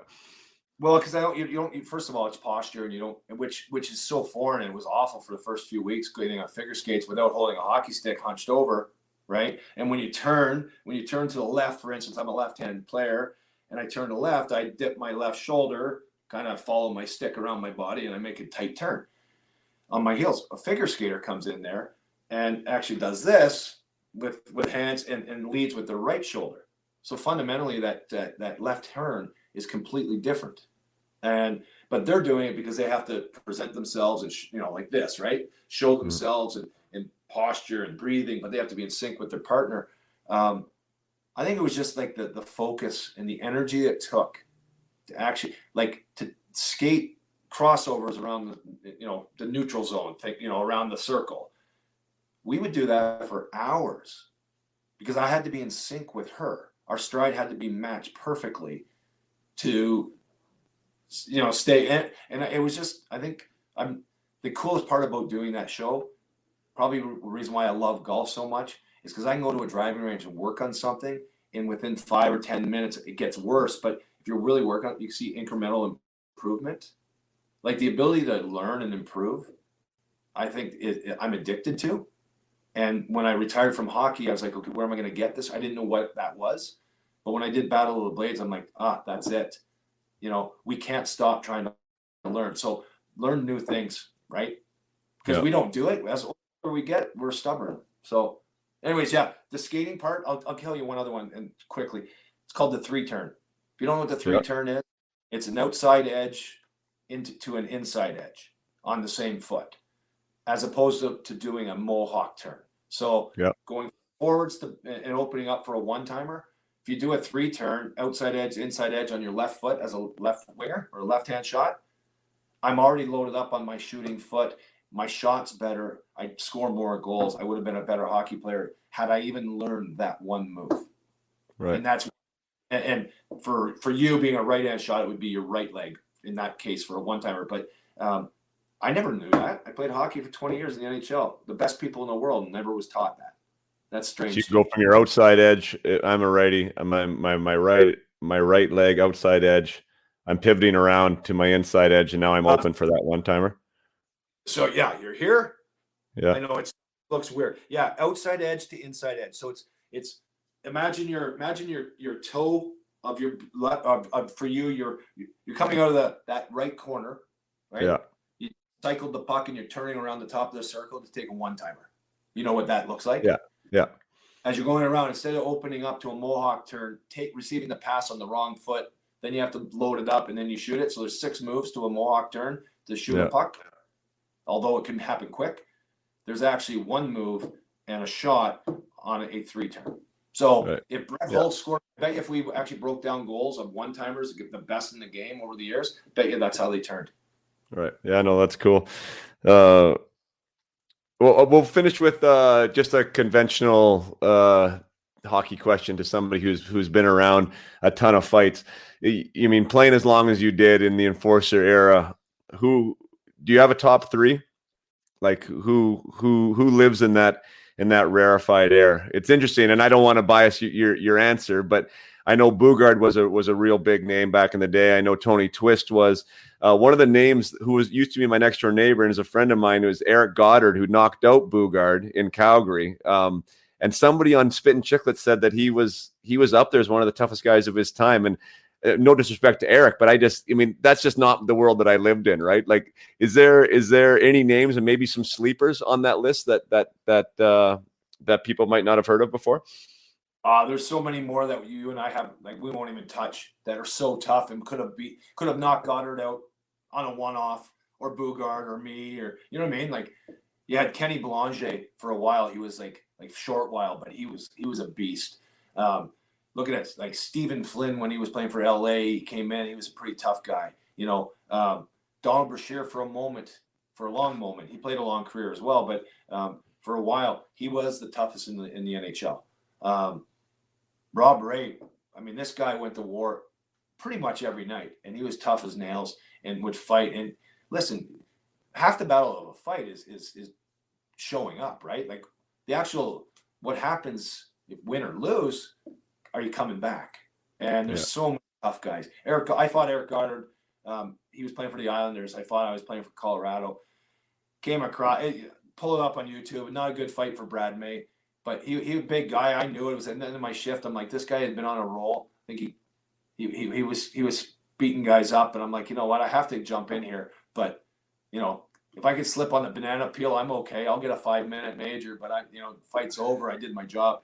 Yeah, there was a lot of guys like that. I would say for me, and maybe it's more because of just folklore, but king of the fights, Bob Probert, just because we all appreciate, what he did in his career and stuff. I think Joey Kosher's got to be in that conversation. Tony Twist, 100% in that conversation. Those three, Bugard I fought a couple times, but one in particular, he was so intimidating because he's so big, right? And then, but now I can keep going. Yeah, right. It doesn't stop because that era, just like the list just kept going. And I guess that's the thing too. I'm reading Brant Meyer's book right now, who was a teammate of mine back in Spokane back in the day. And I don't know if he has a book out talking about his battle with sobriety and his experience of being that enforcer. But he keeps going back to that scenario of you're going to lose at some point, no matter who you are, right? And it might not be pretty, but you got to do it again, and you might lose again. Like it's just that whole living in that.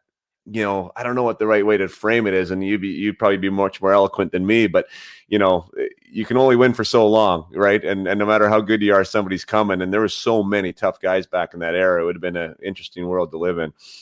Well, I just don't think that if you're a guy, most of us, and I'm not even gonna lump myself in but most of us that fought or expected to fight, expected ourselves to be that protector, if you will, want to call it that. There's nowhere to hide. And guess what? If you actually pick your spots, because that was a big comment back then, is he's picking his spots. Basically means like he's trying to take the easy route. And you know what? In many cases, I bet you all of us have, and we all did it. And there was moments you're like, oh my God, I'm in over my head here, but I got to do it. And if you didn't do it, you had this fear, this overwhelming fear that you're getting sent to the minors, you're going to lose your career. That everything about it that comes along with that could vanish immediately, and disappear. So, it's not a great place to be, but guess what? You want to be in the NHL, you want to be in the top 700 guys, be a part of the fraternity, you got to find a way. And so mental health is a factor. It's definitely a byproduct of that part of the game, or was. I also think that there's a responsibility on every individual to try to understand themselves and recognize that, hey, this is just a part of doing a job, and it's on you. The responsibility lays within. So I say that respectfully because I do know a lot of my friends have gone through some tough times. You spoke of Brant, and we're all here for them. That's the one message. Hockey player, we're here for you, but we need to know, life moves on and out of sight, out of mind. But a lot of us need help. A lot of us don't, and we can be the help. We have that fraternity, and I hope we understand that we can lean on one another. Yeah, no, I think that's well said. Did you ever get? I was going to ask you if you ever been hurt, and I'm sure you were cut, but like hurt, and why I'm thinking that is because one time I wasn't able to pick my spot, and I don't know if I probably never told you the story in the bus, but it was an exhibition game. I was with LA. And we were playing Anaheim, and somebody ran over Solani behind the net in exhibition, right from behind. And so, of course, all hell breaks loose. And we have a power play. We end up having a power play. And out I go for the power play. And Jim McKenzie comes out to kill the penalty. I'm sure it's the first penalty Jim's ever killed in his life. I didn't know much about Jim, right? Because that wasn't really my world, right? But he lines up beside Sean O'Donnell, and Andy... our coach Andy, Andy Murray sends Odie back, and he's like, Podolin, come over. So I line up beside this guy who's huge, and right when the puck drops, he slashes my ankle and he says, here we go, kid. Right. So I was like 21 or 22 or something. So I drop my gloves and I fight this guy, hit him hard, right? Like as hard as I can punch, like 3 times in a row. And I think I'm doing really well. And then I had no idea he was a lefty. And all of a sudden he starts hitting me. And I think he only hit me twice. And I was on my back. And big cut over my cheek. And anyways, I mean, as far as that went though, like I wasn't hurt. I mean, I was cut, but it was probably the best thing I could have ever done to get the respect of those guys on that team. The amount of, bum taps I got and high fives and, whatever after the game was super special and super cool. But, for me, it was like, I'm okay, I'm okay. I did that and I'm okay. Right. Like it was, for me, it was interesting having that realization. I just fought one of the toughest guys in the game at the time, and, and he did a number on me, but I was still okay. Like how are you in those? Like, did you ever experience, a knockout or something like that, had a little more severe consequences than a cut? You know what? I broke my hands. I never got hurt in a fight. I know I got hit hard. That punch hurt me, or I felt it for days. Yes. But no, I never got hurt in a fight. I dislocated my shoulders in fights, so where I had to have surgery for 4 to 6 month recoveries. Mm-hmm. Speaking of that, no, I'm lucky. And by the way, I would never as I was playing, I would never talk like this ever. I would never talk about fighting, because guess what? The next time you're out there, you're going to meet your maker. And I always had that in mind. So in some ways I was infatuated with it, where I was afraid as well. So I forced myself to, as a computer age came on, because we didn't have computers when I first started, with hockeyfights.com and YouTube and all these things that you could tap into history of a guy who was 6'4" fighting a 6-footer, like who won and how did it play out? Well, I started watching, all these different sites, and it would prepare me for who was possibly I'm going to play against that you might face or whatever. A lot of energy spent definitely worrying about staying safe. Yeah.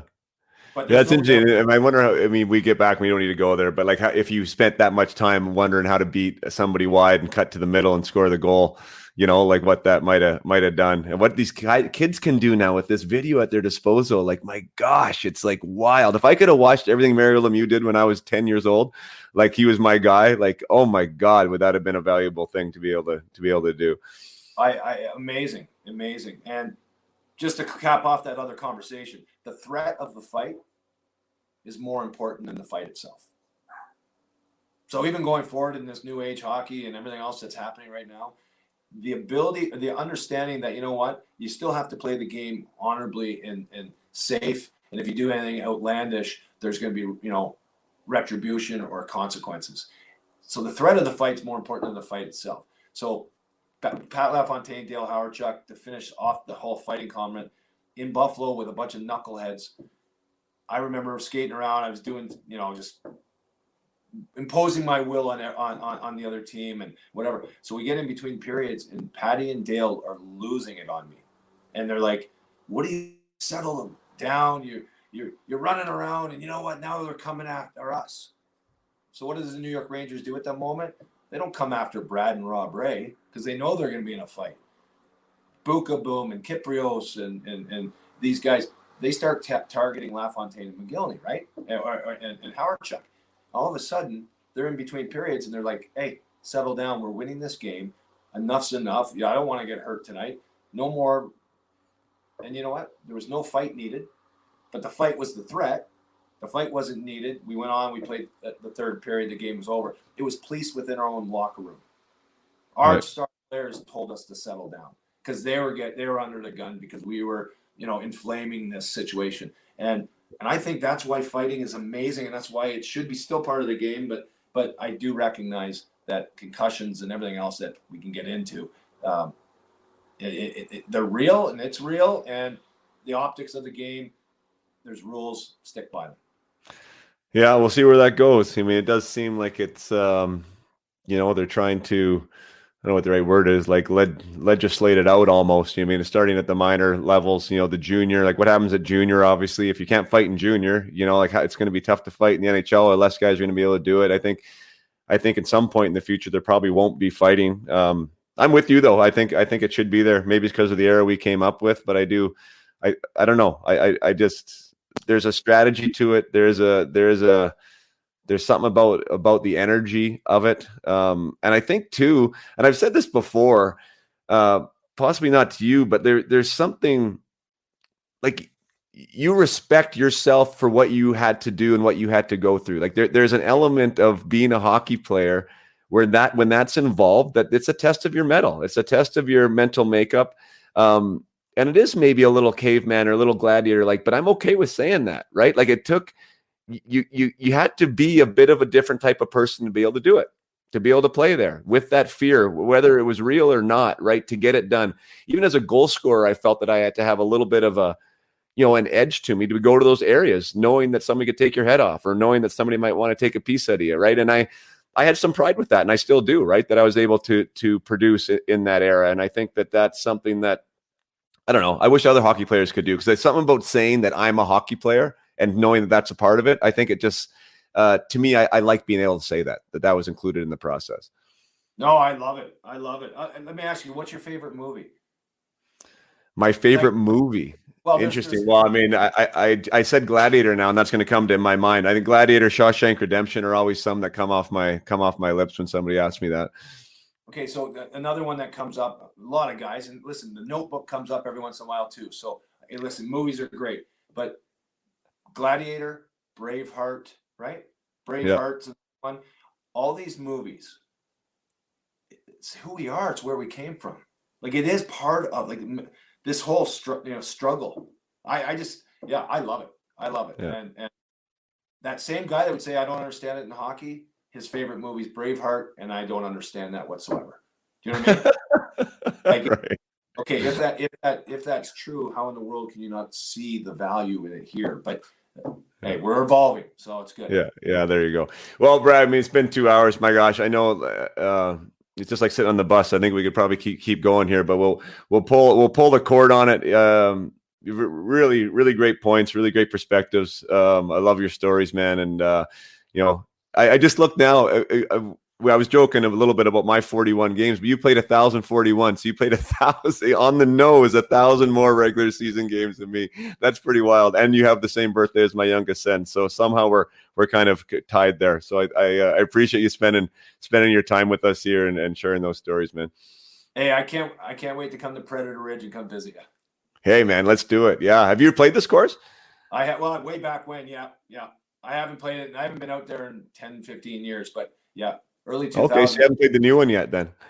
I haven't played the new one, no. Okay, yeah, the Ridge, that's great. So there's a little plug for Predator. Yeah, it held the, what was that called? The NHL PA golf tournament that you guys have? It came here a couple years in a row. That was awesome for a guy like me to be able to play in that and see some of these old faces. That was a ton of fun. So yeah, you got to get out here. I know you're a good golfer. You'd love the course. It'd be great. I can't wait, guys. I can't wait to get there. All right, sweet. All right, well, we'll cut her off here. Just stay on for a sec, Brad, and then I'll chat with you after. But thanks for everyone tuning in. Until next week, play hard and keep your head up. Cheers.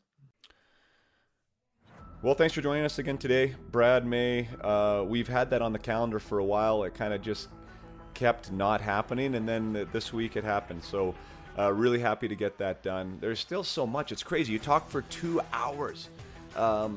Straight, and there's still stuff in my head right now that I'm like, oh, I wish I would have asked this, or oh, I should have had a better follow-up question there, or we should have dug in more here. So anyways, always kicking myself because I'm always trying to get better, but there's always so much to cover, and I enjoyed it. Brad is obviously fun to listen to. He has some great perspectives and some great insights, and it's nice to have one of those old is the wrong word, but I appreciate the gladiator approach and his honesty to something that is near and dear to him, which is the pugilistic aspect of what hockey is, and it does seem to be going away, but there was a time where it was there, and that is really the roots of the sport. So it's going to be interesting to watch the evolution of hockey, and some people are it's definitely a polarizing thing when it comes to the sport. Some people believe that for the only way to grow, it has to leave the game entirely. Some people like it just the way it is. Some people even maybe wish that we turned back the clock a little bit and allowed it to be a little more feisty. But no matter where you stand in the argument, there's no denying that what Brad did for his teams and what he did for his teammates and for the fans in those cities was bring people together and understand that people were safe when he was on the ice, that he would go to bat for his team and for his city. And he brought a lot of people out of their chairs while he did it. So call me what you will, but I like the Brad Mays of the world, and I think that they have a place. And it was awesome to have a conversation with him today. So until next time, play hard and keep your head up.